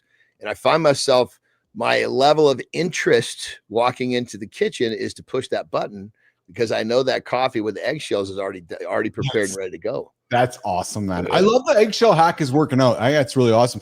Guys, I can actually get 2 pots out of it too. I tested that. Like, okay, what if I just, because my machine's set up to where you could actually push the button twice. You could actually put a new set of grounds over the first set of grounds. That's how the trap is big enough. Okay. Yeah. So I was like, well, fuck, I'm going to just run it again. It's worked pretty well the fucking second time too. Well, and think about this: you're using you are very much using those eggs. You eat the eggs for protein, and then the shells add value. Like there's no waste in that egg, eh? Like you're just extracting all the value as possible from that egg, actually, right? I used to extract all the value when I was wrestling. I used to eat the goddamn things with shell. Hey guys, you guys can join the show with us live right now. We're in the Morning in the Lab community. To join the show, 431-300-3005, phone, text, leave a voicemail, or come say hi in the comments. They're active on the vertical side and the horizontal side. We got Melissa out there engaging with all you guys. I see your comments down there. Bernard, B Drive, Lady Drew, and everybody out there, Michael, Hersey, and so forth. And to those that are not watching the show, you're not watching it. I don't know why you're not watching the show live, but I invite you to come join the show with us live, 7:30 Eastern time with Matt Roof, and then 8 o'clock Eastern time with myself and Johnny. And if you're not, come see us in the Mornings in the Lab community, where we keep the conversation going. Ever notice how the biggest breakthroughs come right after the biggest rejections? When rejection hits, whether it's professional, personal, or that goal you've been chasing, your brain processes it exactly like physical pain. UCLA researchers discovered that the same neural pathways light up whether you're dealing with a broken bone or a broken deal. But elite performers have cracked the code. They've learned to rewire their rejection response. The secret isn't avoiding rejection, it's transforming it into your competitive advantage. Your next win is waiting on the other side of your next no.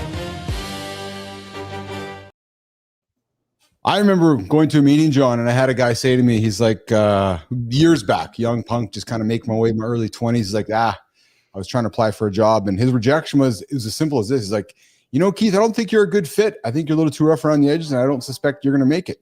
And I was like, what? And he was kind of a douche about it. And I was like, what the fuck? Like, what kind of delivery was that? So that rejection for me was one of those fuels for, like, who are you? And that was a turning point for me. It was absolutely a turning point for me. And I use that rejection for fuel. Tell me about a time in your professional journey where somebody said to you no, and you were like, fuck that. That's my fuel to get better. Fuck. Are you kidding me? It's happened my whole fucking life. I know. It's what I want to hear from you. I mean, as a young entrepreneur, every time you come up with an idea, and you're taking action, the people around you, they're too chicken shit to do it themselves. They're gonna tell you that you can't.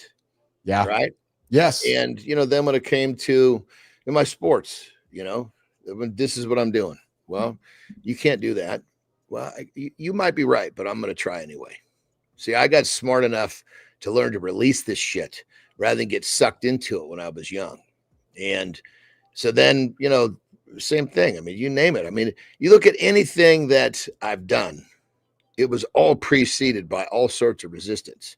But I was also smart enough to realize these people that are giving me the resistance and the rejection, they're in a club I don't want to be in. So keep talking. If you're not talking, I'm fucking up. I think that I'd like to thank you. I'd like to flip it on the ultimate head that I don't believe that you can have the ultimate, however you want to define success in life, whether that's through love, marriage, family, financial wealth. You are going to experience so much rejection before you get to that state. And I think that's what people often don't wrap their head around. Whether it's getting the girl, whether it's getting the boy, whether it's getting the job, whether it's building a business, no has to be part of the journey. Like, it's going to be part of the journey, and it's learning how to accept that and learning how to adjust every time a wall gets in front of you. Back to the mountain, Johnny, how we started the show here today. I said to my team, I said, hey team, don't get, I'm not stressed out about today's show. It's not going to be perfect, but don't be stressed out. There's a wall in front of us today. There's a no in front of us today. That's okay. It's been a great fucking show. I agree with you 100%. Right. What was the wall? What was the perceived wall? No, so in my mind, in terms of my mind on how my vision of the story goes, right? So in terms of, so not a negative no of rejection, just a no of, to get to the next yes, sometimes you got to walk sideways. Yeah. Right. Yeah. Right. So sure. And I guess the point though is normalizing it. Right? Normalizing rejection. Rejection is a big part of how we're going to go through life. More people are going to say no to you than yes. I mean, again, you have to remember there's two schools of people in this world. Which school of people are you choosing to listen to? It's that simple. Yeah. Yep. When most people, if they're here listening to this, they're trying to do something bigger and better with their lives. Absolutely. Yes. And if that's the case, for you to listen to the people that are giving you resistance, those are the people in the club you're trying to escape. Why are you listening to them? So I would invite the folks tuning in today to use your no's and your rejection for fuel for action. Keep a motivation file. And it can even be like a compass. Yeah. Yes. Yes. If you're not hearing no's, you're fucking moving the wrong way. Yes. And then the other thing I would throw on the table too, John, and you do this and I do this, and we talk about this often, but it's this idea of stacking small wins. So again, back to starting your day, not hitting the snooze button, win. Getting up, getting your workout in, win. Finishing a tough task, win. So that by the time you get to a situation where somebody might say no to you or put a wall up in front of you, that rejection, you're like, fuck, really? I've already done this and this and this. This no just kind of falls off your back because you know how to respond. But I'll tell you, if you don't have those stacked wins before, if I come to you and the first thing you say to me is no, and I have no accomplishments, I am taking that response from you very different than if I come to you with a bunch of wins and you're like, I don't know, man. I'm like, oh, okay, let's figure it out. You know what I'm saying? 100%. And you become this person. Yes. Yes. A very different creature. Like I have so many buddies, you know, who approach me with different ideas for businesses. Yes. They say, hey, what do you think about this? Right. Because in many cases, you know, even like my peptide business, right? Yeah. I had my partner, right? He'd been approaching me on this for a long time because he knew that if I said yes and I agreed to partner with him, he was going to be in for a fucking great success because he knows that obstacles are not going to stop me. They're going to make me better. Yes. And that's what he wanted to buy. He basically wanted to buy that, so to speak. He wanted a piece of that. And so when it comes down to it, you become this creature where no's or obstacles don't stop you. They make you better. And then you're just at that point, you're an evolved creature, and you're going to find yourself surrounded by people who want to be a part of what you're doing because they recognize what you're doing. It's true. Well, and people notice, right? So Michael Hurst says, it isn't what happens to you, but what you do with what happens that matters. And he's bang on. I agree with that. Absolutely. It's not what happens to you, it's how you react, right? Rejection could lead you to respond. Exactly. Rejection can lead you to give up, or you can show them. How you use it is entirely up to you. So guys, remember, I'll invite you to consider this. Rejection is just, I like this, Johnny. Rejection is just redirection. It's not about the no. But let's go a little deeper than that. Sure. If I'm getting a rejection, yes, I'm going the fucking deeper that direction. I'm not changing my direction. That means I could be going away from the rejections, which means that I'm basically going the wrong way. If I'm constantly hearing shit, if I'm constantly having friction, if I'm constantly having rejection, I'm on the path I need to stay on. Yes. However, I will perhaps massage the word. I do think it is a redirect, though, Anderson, because let me just share with you. So you're in the squat rack and a rejection happens. You're like, holy fuck, I didn't get up. So what you're probably going to do is you're not going to give up. You're going to redirect your activity so you can get up again, right? So that you're taking that rejection and you're redirecting the energy so you do overcome the rejection. So I do like the play of words, which is that rejection is just saying to you, it's not a no. It's just forcing you to redirect your efforts to get around the wall. You're still going to get around it, Anderson. You're still getting up in the squat rack. Like you're determined to get up there. You just might redirect your energy to a few different muscles to get up. Or maybe the redirection, because it set to me that was made the feeling of a big change. Maybe it's a pivot. Sure, 100%. Right. So stack those small wins, lean on your accountability partners, and bottom line is keep showing up. Right. Rejection is going to be part of your journey. How you react to the rejection is entirely on you at the end of the day. How you respond. I like that. Yes. Thanks for the correction. Yeah. You know, and on that level too, think of it like this. Yeah. You think of accountability groups and Yeah. That's where you start. Yeah. Be the accountability fucking group. Yes. Well, because in the end, you're accountable to yourself. And that's where the true superpower is. Yes, 100%.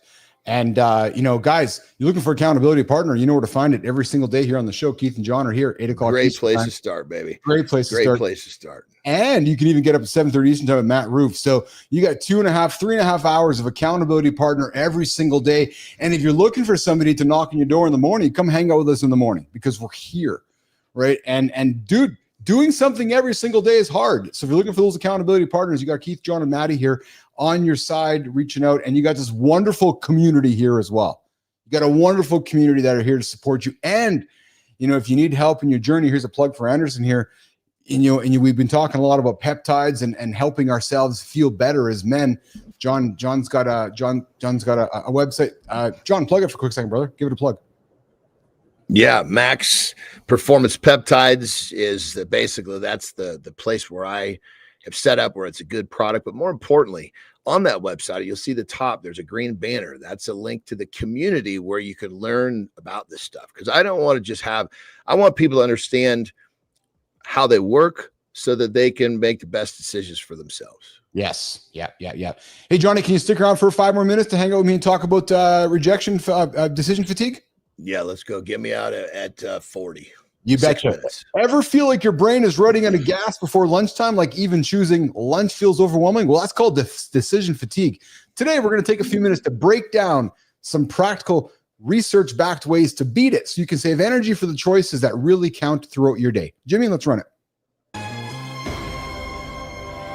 What if the reason you're exhausted by 3 p.m. isn't your workload, but the invisible weight of 1,000 tiny choices crushing your mental energy every single day? Every morning, successful men wake up ready to conquer the world, but by afternoon, they're paralyzed by simple decisions like what to eat for lunch or which email to answer first. Sound familiar? Breakthrough neuroscience research from Johns Hopkins reveals that your brain literally rewires itself when decision fatigue hits, changing how you evaluate what's worth your effort and what isn't. Today, we're diving deep into the science of choice and the frameworks that turn decision chaos into clarity. Johnny, what's your system for overcoming decision fatigue? I mean, of course, I'm always going to simplify, but I make a lot of decisions prior to when they need to be made. Because a lot of times when you're in a position where you're forced to make a decision and you have to do it now, you haven't had the time to really see all sides of what you're making a decision on. I think which is stressful. 100%. I think one of the decisions that most humans struggle with, and this is the fucking basic one, but it's getting dressed. And if you look at some of the most successful people in business, wear the same things every single day. It's a uniform. And I'm simplifying it, but there's truth to that. Look at you. Look at me. I wear the same thing every day on the show. I wear my 5 outfits throughout the day. I get up in the morning. I don't even think about what I'm putting on. And I still have my shit laid out. Yeah. Yes. The night before is already my morning is done. I wake up and I just start moving through, and it's like, you ever seen one of those cartoons where a guy wakes up and he walks out, his fucking breakfast pops out of the toaster, and his fucking clothes that's me, dude. Yeah. When do you batch your small decisions or do you pile them up? Like do you like, so for example, the night before you make all your decisions for today, they're all just tick, tick, tick, tick, tick, set aside and ready to go. A majority. Yeah, for sure. Yeah. I think at the end of the day, when I'm basically looking at at the end of today, at some point, usually, and I say usually it's either going to be, if I'm late for Terry time, I won't do it then. But when we're done, before I go to bed, one of those 2 times, I will look at my book and I will make sure that tomorrow is written out top to bottom. And most of the decisions that would give me fatigue have already been answered. It's just like, I know what I'm doing. It's just now it's execution the day of decision making. Many decisions, majority of decisions were done yesterday. Decision frameworks, which you might want to ask yourself, guys, before we walk Johnny out of here, is this reversible? Is it a high or low stakes decision? And decide quickly if it's low stakes, right? And you limit your option overload, narrow those choices down to 1 or 2 or 3 before deciding, right? And here's the most important one, and Johnny talks about this one as well. Self-care boosts decisions. When you sleep, when you get your fitness in, when you take your breaks and you replenish your mental energy, you will make easier decisions. There's science behind it, frankly. And don't chase the perfect choice. Aim for progress over paralysis. Yeah. Make a decision. Make a decision. Again, I'll go back to the guy with the orange hair.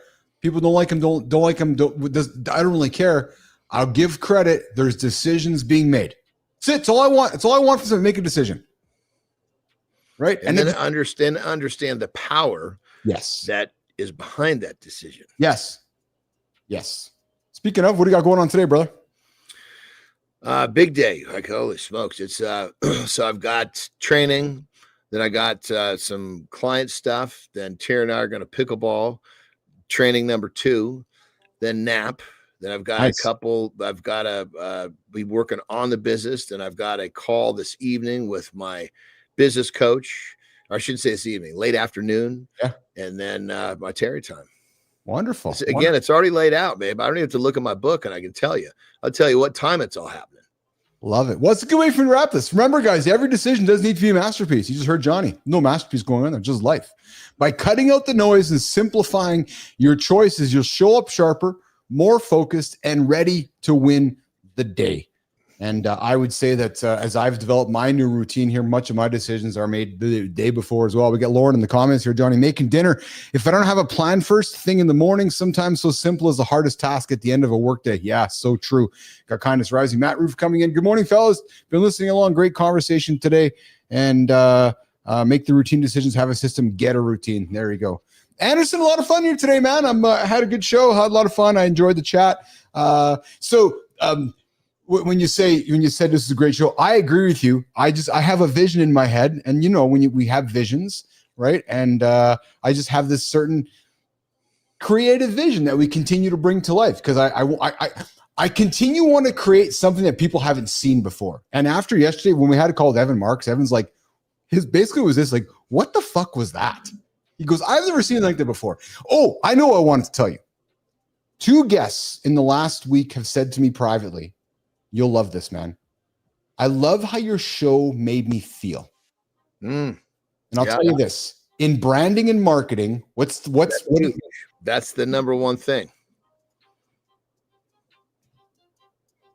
That's the only thing. How do you feel about a brand? And I had 2 people said, I just felt something. And that was I just got goosebumps because that's one of the greatest compliments, right? But that's just us showing up, putting the heads down, putting the 4 yards in, 4 yards in. Feel is one of the barometers I use constantly. I know, and that's why I loved hearing it because it's so intangible yet so valuable. Yeah. Right? Because when I was talking when you feel something you like, it's of massive interest. What a great way to wrap it, brother. Love that, love that, love that. Hey, tomorrow, Conversation Rally. And if anybody paying attention to Keith and John, especially for the last 90 minutes, you guys have heard a wonderful tennis match. And tomorrow we're going to continue round 2, the Conversation Rally. Because great conversations are like great tennis matches. They go back and forth. And at the end of the day, Keith and John are in the entertainment business. And we know you guys are listening. If all John did was talk for the last 60 minutes and I didn't, you guys wouldn't be entertained.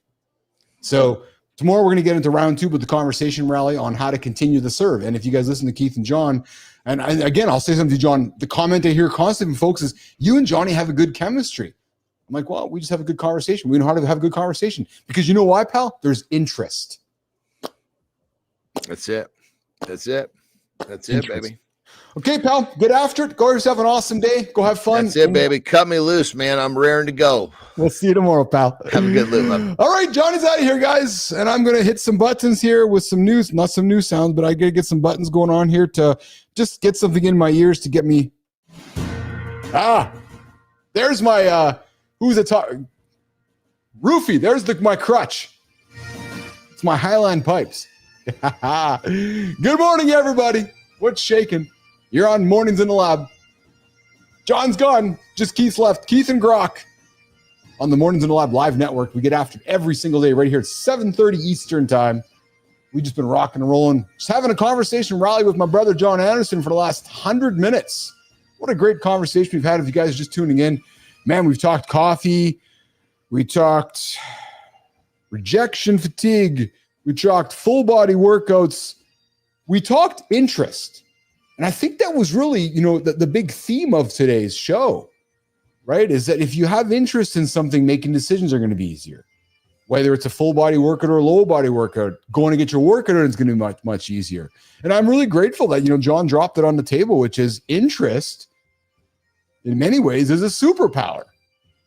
And if you can find your interest, you can express those superpowers, man, you're going to have a lot of success in life, I would say.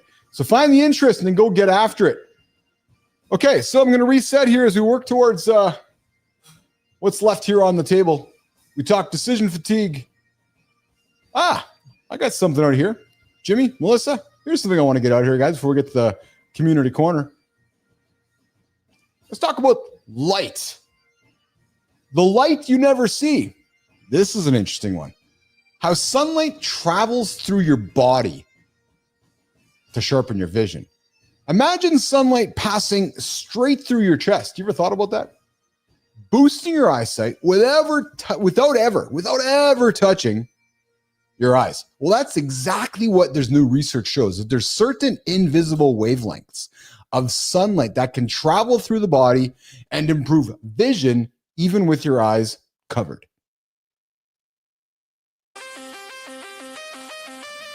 Are you sure you know how your body really works? What if a fundamental source of energy has been misunderstood this entire time? We follow the rules, we do the work, but the needle barely moves. We hit plateaus in our energy, our focus, and our physical health, leaving us frustrated and looking for answers. Groundbreaking studies are now showing that our cellular engines are designed to be recharged in a way we never thought possible. And it has nothing to do with what you eat or drink. It's about a simple, daily practice that synchronizes your entire system for peak performance. It's time to tap into the unseen force that powers you.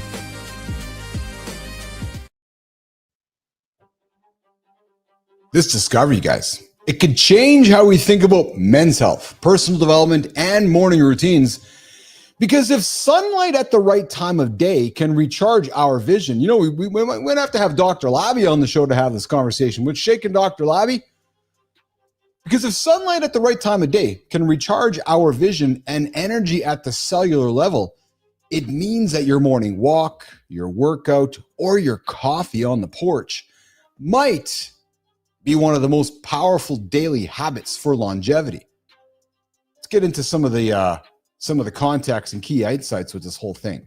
Near infrared power, those wavelengths in the 830 to 860 millimeter range, pass through the thorax and trigger systematic benefits. And then the vision without eye exposure. Subjects improved visual contrast sensitivity even with eyes shielded. And then morning timing, the benefits only appeared in early morning, proving circadian alignment is key. And then the mitochondrial boost. Sunlight activates cytochrome oxidase, raising ATP in photoreceptors by up to 70%. Let's take a page out of Andersen's book. Grok, let's simplify this. Grok, talk to me a little bit about this whole idea of how the light you never see, how sunlight travels through your body to sharpen your vision. Grok, can you help me with this?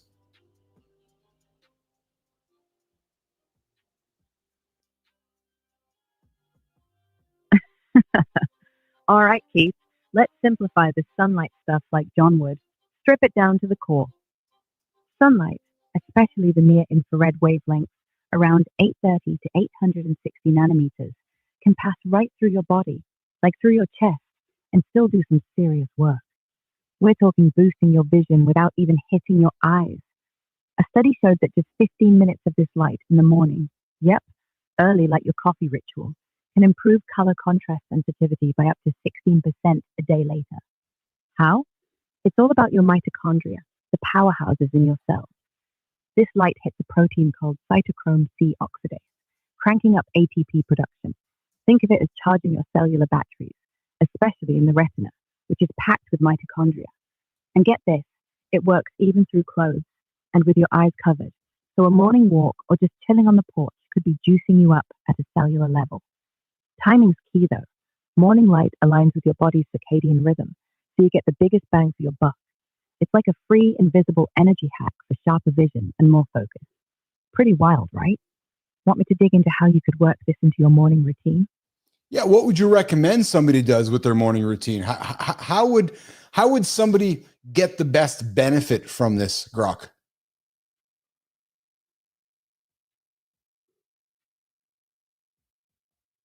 All right, Keith, let's keep it simple and practical. To tap into this sunlight hack for sharper vision and more energy, get outside for 10 to 15 minutes in the early morning, ideally within the first hour or two after sunrise. You don't need to stare at the sun. Just be out in natural light, even if it's cloudy, because those near-infrared wavelengths still get through. A quick walk, a coffee on the porch, or even some light stretching in your backyard will do the trick. No need to strip down. Light can penetrate clothing. Aim to expose your torso and face, but keep your routine chill. No intense workouts required. Do this daily, and it syncs your body's rhythm, boosts mitochondrial energy, and sharpens your focus. If you're stuck indoors, a near-infrared lamp in the 830 nanometer range can mimic the effect, but natural sunlight's free and best. Pair it with your coffee ritual for a double win. Fuel the body and mind. Sound doable? Want tips on tracking the benefits? So is what you're saying, Grok, I just want to be clear on this. I'm intrigued by this. So what you're saying, Grok, is that if I got myself, so I'm up early for this morning show and I'm up early before the sun rises. So is what you're saying, I could get a biocentric light, I'll call it. I could get a biocentric light and I could wake up with that biocentric light in that 830 nanometer range and I would receive the same benefits. Is that what you're saying to me, Grok?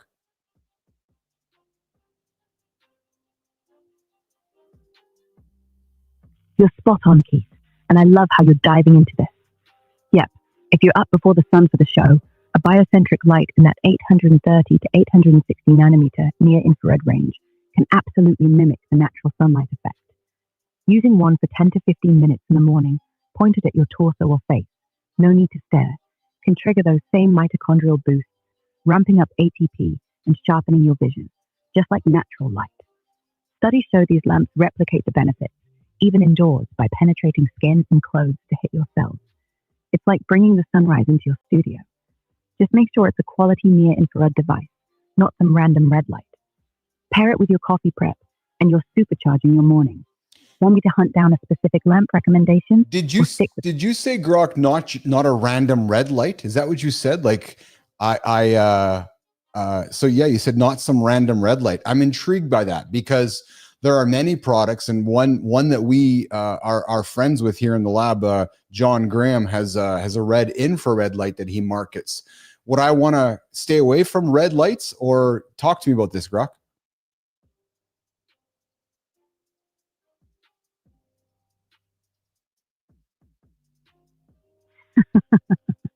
Keith, you caught me there, and I love that you're zeroing in on the details. When I said not some random red light, I meant you want to be specific about the wavelengths for this vision and energy boost. Red light therapy, like what your friend John Graham might be marketing, typically uses 63 to 700 nanometer wavelengths. Great for skin health, collagen production, and reducing wrinkles. Awesome stuff. But it's not quite the same as near-infrared, which is 830 to 860 nanometers. Near-infrared goes deeper, penetrating skin and tissue to hit mitochondria in places like your retina or muscles, boosting ATP and giving that systemic kick we talked about for vision and energy. Red light stays more surface level, perfect for skin, but less for the deep cellular recharge. If John's got a device that includes near-infrared like some combo panels do with both red and near-infrared, you're golden. Just check the specs for that 830 nanometer sweet spot. For example, a study showed 830 nanometer light improved contrast sensitivity by 16% when used in the morning, even with eyes covered. Red light at 670 nanometers can help too, but it's less effective for this specific vision hack. So, don't ditch red light. It's great for other benefits. But for this morning routine boost, prioritize near-infrared. Want me to break down how to check if John's device fits the bill? No, but this is quite fascinating to me. So so what you're saying to me is when I wake up in the morning, have my get into some if I'm interested in cold therapy, my cold shower or cold tub, and then I want to move to my 830 or whatever it is nanometer light for the first 15 minutes while I'm having my morning coffee. So what would I expect to be feeling as I introduce this light therapy to myself? What would I start feeling? Could you describe that to me?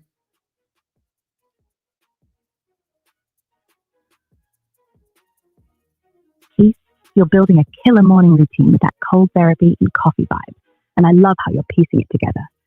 Adding that 830 nanometer near-infrared light for 15 minutes while you sip your coffee is a game changer. Here's what you might expect to feel as you introduce it. Initially, you may not a dramatic shift right away. It's subtle, but builds over days. Most people notice a boost in mental clarity and focus within a day or two, like your brain's fog has lifted a bit, especially if you're consistent with morning timing. Studies show that near-infrared light increases ATP production in cells, so you could feel a steady uptick in energy, like you're running on a fuller battery, not jittery like coffee, but a calm, sustained alertness. Your eyes might feel sharper too. Research from UCL showed a 16% improvement in color contrast sensitivity after a week of daily 15-minute sessions. So colors might pop more and visuals feel crisper, even in low light. Physically, you might sense a slight warmth where the light hits your skin. Nothing intense, just a cozy glow, since near-infrared penetrates deeper than regular light. Some folks report less morning stiffness or a looser feeling in their muscles as the light boosts blood flow and mitochondrial activity. Over a week or two, you could notice your moods more upbeat, thanks to the circadian alignment. It's like your body clock's ticking in perfect rhythm. For your setup, cold shower, cold tub, then light therapy while sipping coffee. You're stacking wins. The cold therapy is already firing up your nervous system, and the light will amplify that, syncing your energy for the day. Just keep the light about 6 to 12 inches from your torso or face. No staring needed. Stick with it daily, and by day 3 or 4, you'll likely feel like you're hitting the ground running with more focus and pep. Sound like something you're ready to test? Want me to suggest how to track the changes, like mood or vision tweaks, to see what's working? Well, I'll tell you, this is quite fascinating, and I know you got me interested, and you got Good Time coming back saying interesting, and then we got Bernard Grok asking a question, which is, what about full spectrum LED lights, Grok? Does that have anything to do with this?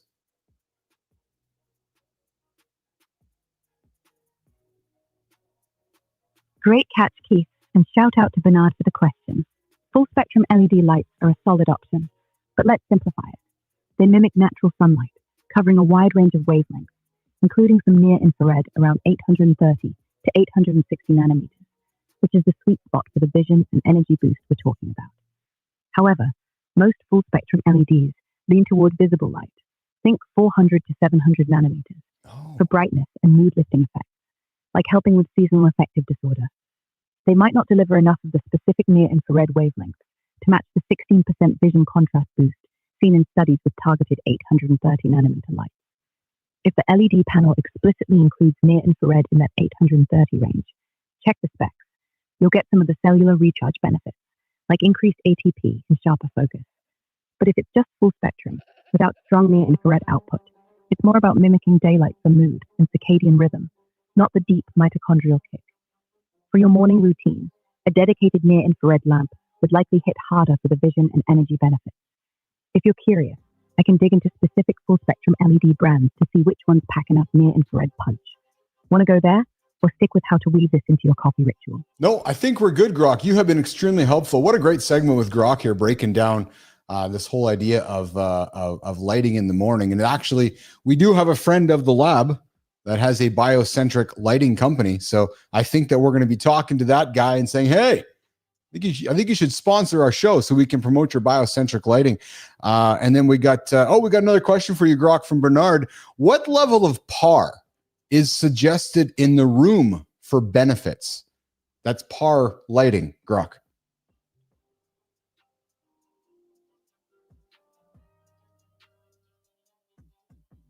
Thanks, Keith. This has been a blast diving into the light combo with you. Love that you're already thinking about bringing in that biocentric lighting friend. Perfect fit for the show's vibe. Now, let's tackle Bernard's question about PAR, or photosynthetically active radiation, which is a bit of a curveball since it's typically about plant growth, but I'll simplify it and see if we can tie it to human benefits in a room setting. PAR measures light in the 400 to 700 nanometer range, visible light that plants use for photosynthesis. For humans, there's no direct PAR standard for health benefits, since it's not how we measure light for our bodies. But if Bernard's asking about light levels in a room for mood, energy, or focus, similar to what we discussed with near-infrared, let's pivot to lux, which is more relevant for human environments. Lux measures light intensity the way our eyes perceive it. For a morning boost, like sharpening vision or syncing your circadian rhythm, aim for 1,000 to 2,000 lux for full spectrum or natural light in your room, roughly what you'd get on a bright, overcast day. This can mimic sunlight's effects, lifting mood and focus, per studies on light therapy for circadian alignment.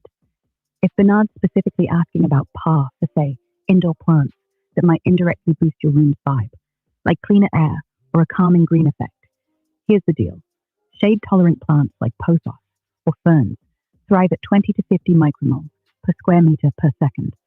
Micromole per square meter per second of PAR, while highlight plants like herbs need 100 to 200 micromole per square meter.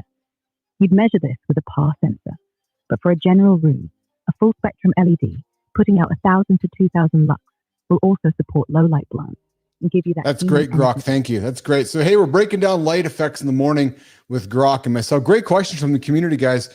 We can keep that conversation going in the mornings in the lab community, but it's clear that getting light therapy in the morning is a powerful thing. All right, guys, we're going to work towards wrapping it up here. Jimmy, we're going to do this, Jim. We're going to put the snooze conversation on the shelf for tomorrow. Now, you know what? Let's do this right now. Did you know, guys, that more than half of all sleep sessions worldwide, end with a snooze session? Well, today, I want to unpack the most comprehensive research ever done on snoozing. And because we are the business here about helping people get up and get after it, snoozing is a big part of our language. A big study, 21,000 smartphone users across 3 million nights to uncover why snoozing is such a global habit and what it's really doing to your mornings. What if the morning habit you've been fighting against is actually hardwired into over half the planet's biology? Every morning, millions of men wake up feeling defeated before their day even begins, trapped in cycles of snooze button guilt that make them question their discipline and willpower. Scientists analyzing over 3 million nights of sleep data discovered that 56% of all wake-ups worldwide involve snoozing, with fascinating patterns revealing this isn't about laziness, it's about chronotype mismatches and biological rhythms. The breakthrough comes when you stop fighting your biology and start optimizing it through strategic timing and environmental design. Transform your mornings by working with your natural rhythms, not against them. Guys, let's have some fun with this one. Why do you think nearly 46% of people are heavy snoozers, hitting snooze on more than 80% of mornings? And would you believe, guys, women, woo, baby. Well, I know this for true. I'm married to one of them. Women snooze 50% more often than men. Yeah, there you go, women. Love it. Oh, yeah. And then, hey, how about this one? Sweden is the snooziest place on the planet. They top the world in snooze.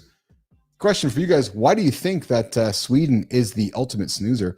Night owls, 4 times more likely to snooze than morning larks.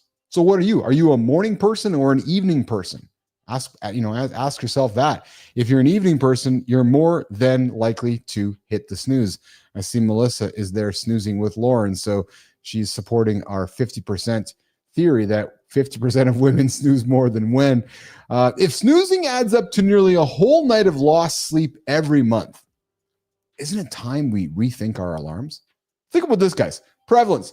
55.6% of sleep sessions worldwide end with a snooze. The average equals 2.4 snoozes, 10.8 minutes per morning.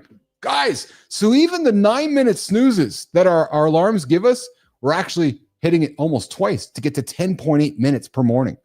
Heavy users, 20.2 minutes of snoozing daily.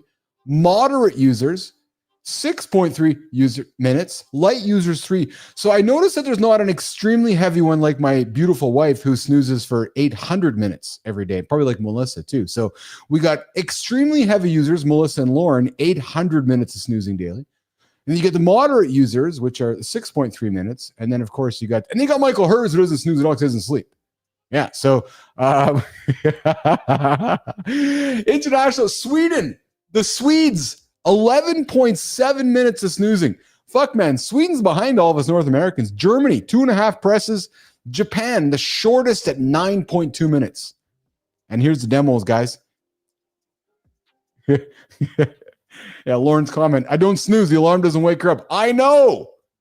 And the guy's weekly seasonal cycles. Wednesday. Oh, here it goes. Roofie. Melissa. Wednesday is peak snooze day. Yeah. And December is peak snooze month in the Northern Hemisphere. And here's the health effects, guys. Snoozing fragments your sleep. It reduces your REM, prolongs sleep inertia.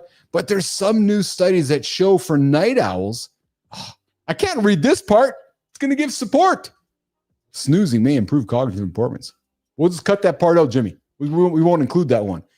57% of white-collar employees are habitual snoozers, impacting productivity and punctuality. So I think that what we can gather from that, hey, Melissa and Jimmy, is that 50% of people on LinkedIn are snoozing.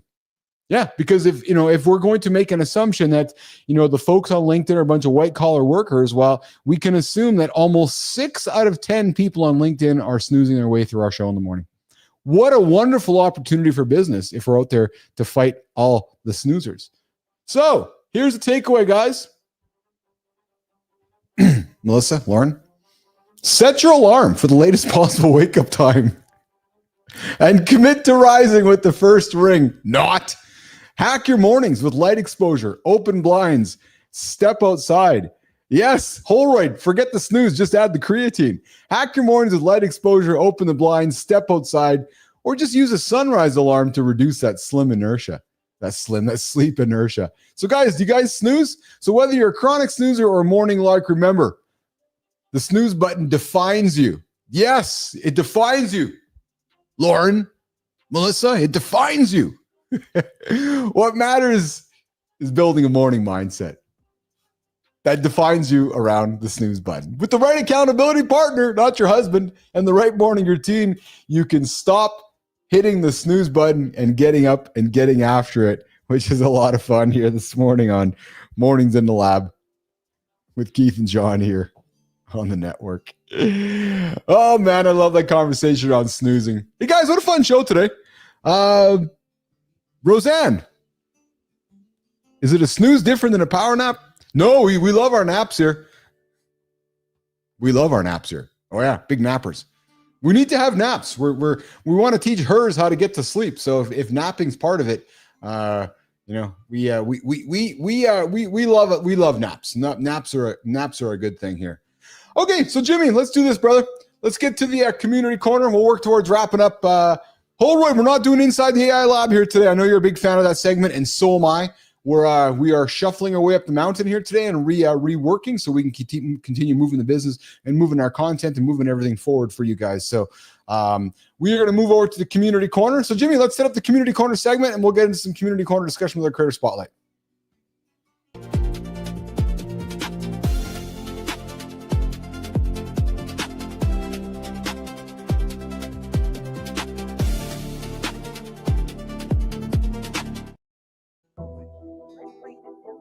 All right, did you know your morning wood? Yeah, that's what I just said. I just said it. You heard me. Yeah, your morning wood might be the most honest health report you'll ever get.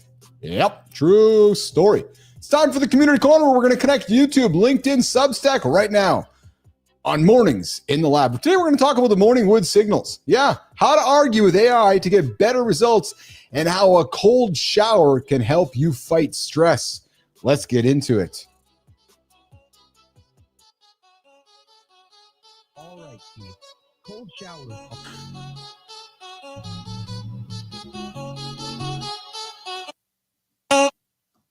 Sorry, guys, just playing with my buttons. Dr. Rena Malik drops real talk in her YouTube video called Why Morning Wood Disappears as You Age. Hold on a second here. Where did this article come from? Because I don't think it's true. Yeah. No, I don't think it's true. No, I don't think it's true. How to fix it. Guys, morning wood isn't just about sex.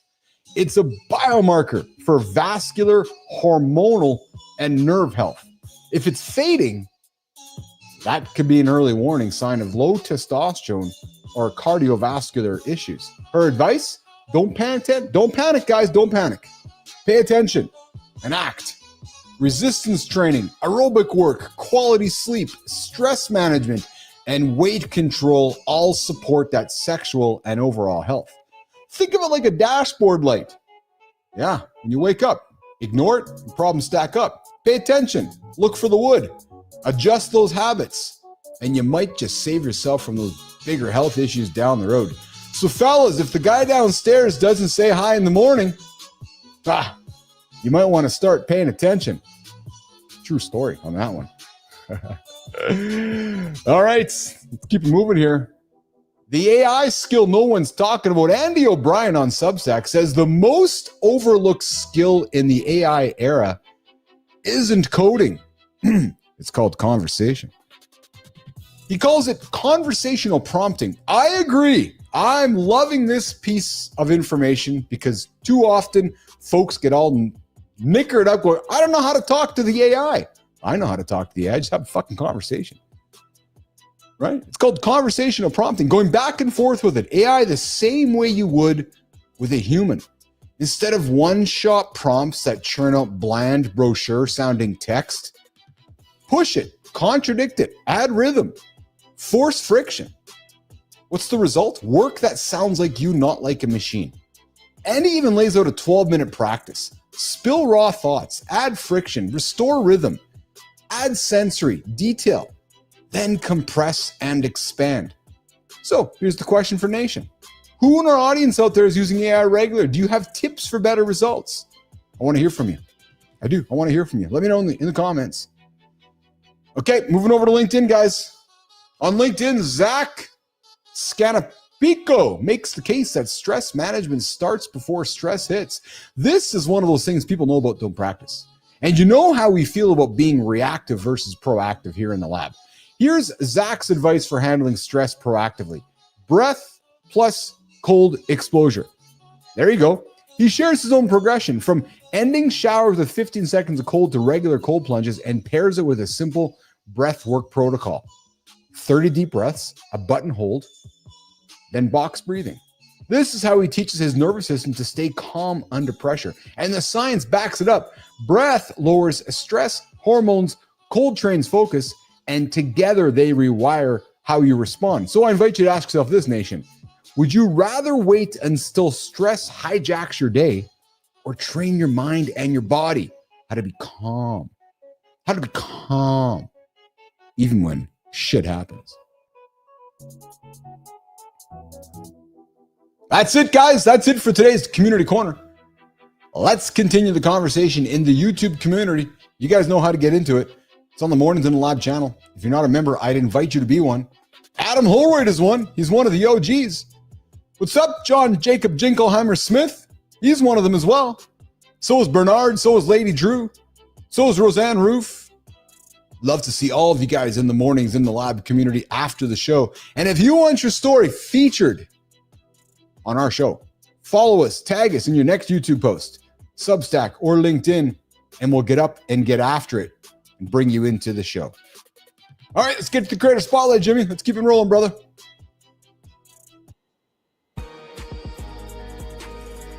What would you do if a health crisis threatened to take everything from you? For Kyle Willis, the answer was radical. He left business school with just one semester left to go all in on his wellness. From battling chronic Lyme disease to rebuilding his strength, he rose to lead 70-plus person teams, scaled businesses to 40 million ARR, and even landed the cover of Men's Fitness. The lab is excited to celebrate Kyle, a dad, a leader, and a believer that fitness fuels career success. Follow him to see how discipline in the gym translates to life-changing results everywhere else. The thing about Kyle's story is that it isn't just about winning in business or fitness. It's about showing up when it would have been easier to quit. True story. He turned fitness into drive. He turned discipline into freedom. And he built a life where being a dad, a husband, and a leader all connect back to the same foundation. Putting health first. Kyle is an awesome example of a man who gets that success is about alignment between family, career, and wellness. That's how you can play the long game well. So Kyle, here's how this segment works, brother. We'd love to have you on the show. Bring that smile, bring that hat, bring that attitude to Mornings in the Lab so we can give you the creator spotlight, Kyle, and shine it on somebody in your world for a future segment of Mornings in the Lab with Keith and Friends. Kyle Willis, love to have you here, man. We're celebrating you today, and I know there's somebody in your world you'd love to celebrate, and we want to give you the platform so you can do it. So come on, join the show. Come hang out with us, Mornings in the Lab, so we can celebrate you on our next segment on the Lab. Jimmy, let's get the next one. The guy named Zuby. Scrolling the news and feeds leave most people frustrated and stuck in outrage. This creator chose a different path. Through music, books, and his hit podcast, Real Talk with Zuby, he gives people tools to think clearer, get stronger, and stay grounded amid all the chaos. He's hosted conversations with Elon Musk, Joe Rogan, and Piers Morgan. The Lab is proud to spotlight Zuby, a creator with a mission that has never changed: to uplift, encourage, and offer a unique perspective on culture, mindset, and health. You had a lot of great conversation with all those dudes, but you haven't had a great conversation with this dude. Who am I? I'm Keith Billis. I'm the host of Mornings in the Lab with Keith, Jon, and Friends. We're celebrating you today, Zuby. Would love to have you on my show, man, because what strikes me about you is your refusal to drift with the current. Dude, I'm a big fan of that. While so much online is built on trends and outrage, you've stayed rooted in one mission, using words to uplift and encourage. And that steadiness is exactly why your voice, Zuby, connects with people who are tired of the noise. It reminds me that independence isn't just about doing things on your own. It's about holding to a purpose when everything around you is pulling for attention. So today, dude, I'm fucking super excited to celebrate you, Zuby, a creator defined by a mission, not a metric. And as a result, my brother, would love to have you on the show, man. We'd love to have you here on the platform on the Mornings in the Lab Live Network. Come hang out with myself. Come see Matt over at Kindness Rising. Come join me in the community corner, Zuby, so we can hand you the creator spotlight so you, Zuby, can shine it on somebody in your world on an upcoming community corner on a future Mornings in the Lab. Keith, Jon, and Friends as part of the Mornings in the Lab Live Network. All right. What a fun day, guys. Yeah, I see your comment, Jimmy. True story, eh? We had a girl reviewing the Morning Wood. Did you guys catch that? I did. That's why I was a little taken aback. But hey, we love our females reviewing the Morning Wood conversation. True story here on the show. Oh yeah, 100%. So Adam, I see your comment there, brother. I know. Maybe that's what we'll keep. Maybe that's what we'll keep getting at on Friday's discussion, Maddie. We'll lean into some Sora. If you guys heard my post yesterday, if you guys heard my AI discussion yesterday, we talked about Sora 2 coming.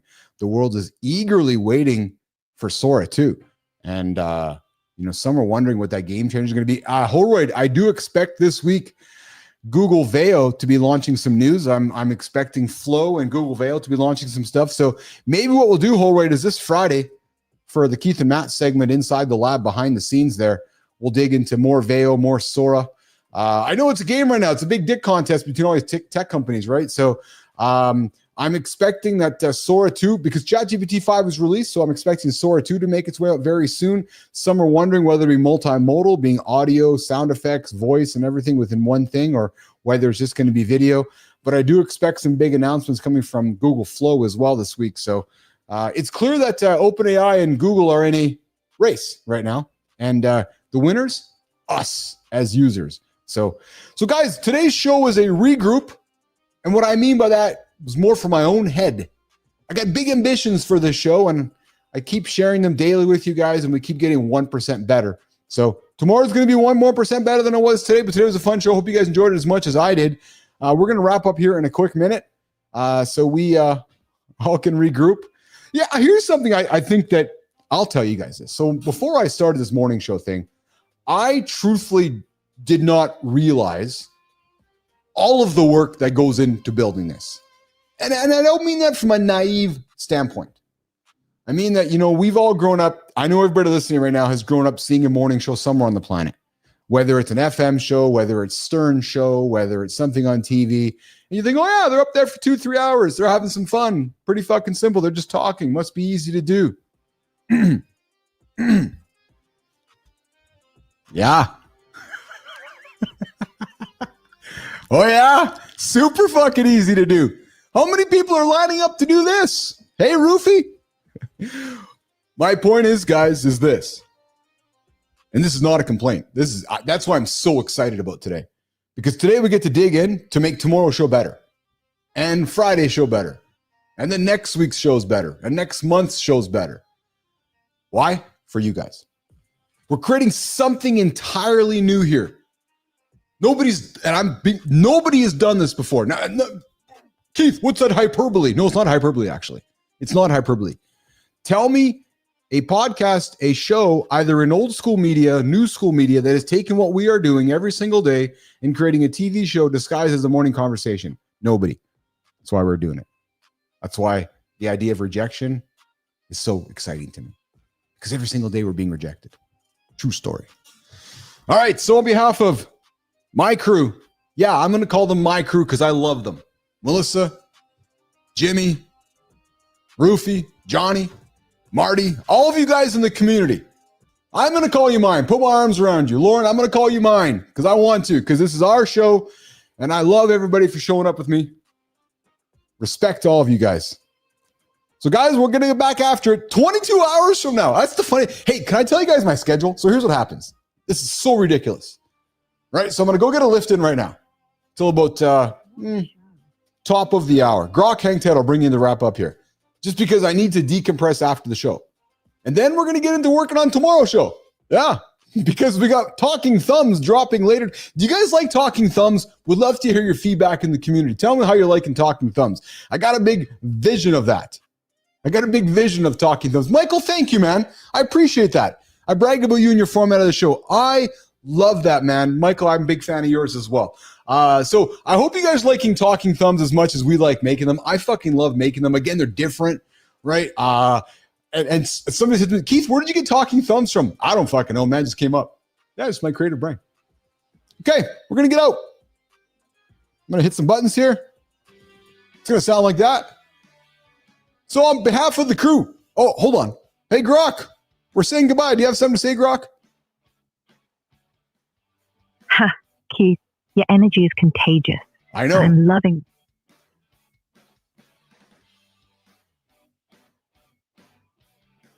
Haha, Keith, you're on top of it all, aren't you? Loving the fire for Talking Thumbs and that creative brain of yours just sparking ideas. All right, let's wrap this show with a bang. You and the crew, Melissa, Jimmy, Roofy, Johnny, Marty, and the whole Mornings in the Lab community have been absolutely electric today. From coffee grinds to flipping rejection into rocket fuel, decision fatigue to that wild sunlight through the chest vision hack, you've dropped pure gold. That theme of interest as a superpower, man, that's sticking with me. So, to everyone listening, keep chasing what lights you up. Simplify those barriers and get after it. Can't wait for tomorrow's conversation rally at 7:30 a.m. Eastern with Matt Roof on Kindness Rising. Then you and Johnny at 8 a.m. Eastern. Join the Mornings in the Lab community. Hit us up at 431-300-305 or drop a comment on the vertical or horizontal feed. Keith, you nailed it. Here's to 1% better tomorrow. Anything else you want to throw out before we cut loose? Grok, you're awesome, man. I just want to say thank you to Michael, a.k.a. Global. I appreciate you, Michael. You are so kind. Your words, your presence. I know you guys all have a choice where to spend your time. And the fact that you choose to spend it with us and you guys choose to dig into the pocket and throw money on the table is just this immense gratitude. I've said it before. It's a bizarre feeling doing this for a living. Entertaining folks and having folks listen to what you have to say on a daily basis for a living. So this doesn't work without you guys. Don't come to see me at 8 o'clock tomorrow. I want you to come at 7:30 with Matt first, and then come see me and Johnny at 8 o'clock. So 7:30 Eastern time, guys. Kindness Rising with Roofy. His show's getting better every single day, man. I'm telling you guys. If you haven't seen it, check it out. 7:30 Eastern time, Kindness Rising. 8 o'clock with myself, Johnny and the crew. And we got a guest tomorrow. We got a guest tomorrow. Quickly pulling it up here on the show here. We do have a guest tomorrow, and I'm just seeing if I can get there before Jimmy and Melissa do. Our guest on the show tomorrow is, I see them racing. We're all racing. Jeff Wickersham. I beat them. Beat him. Ha ha. Jeff Wickersham joining us on the show tomorrow. Myself, Grok, and the whole crew. We'll see you guys 8 o'clock Eastern time after 7:30 Eastern time with Matty Roof. Kindness Rising. See you guys tomorrow.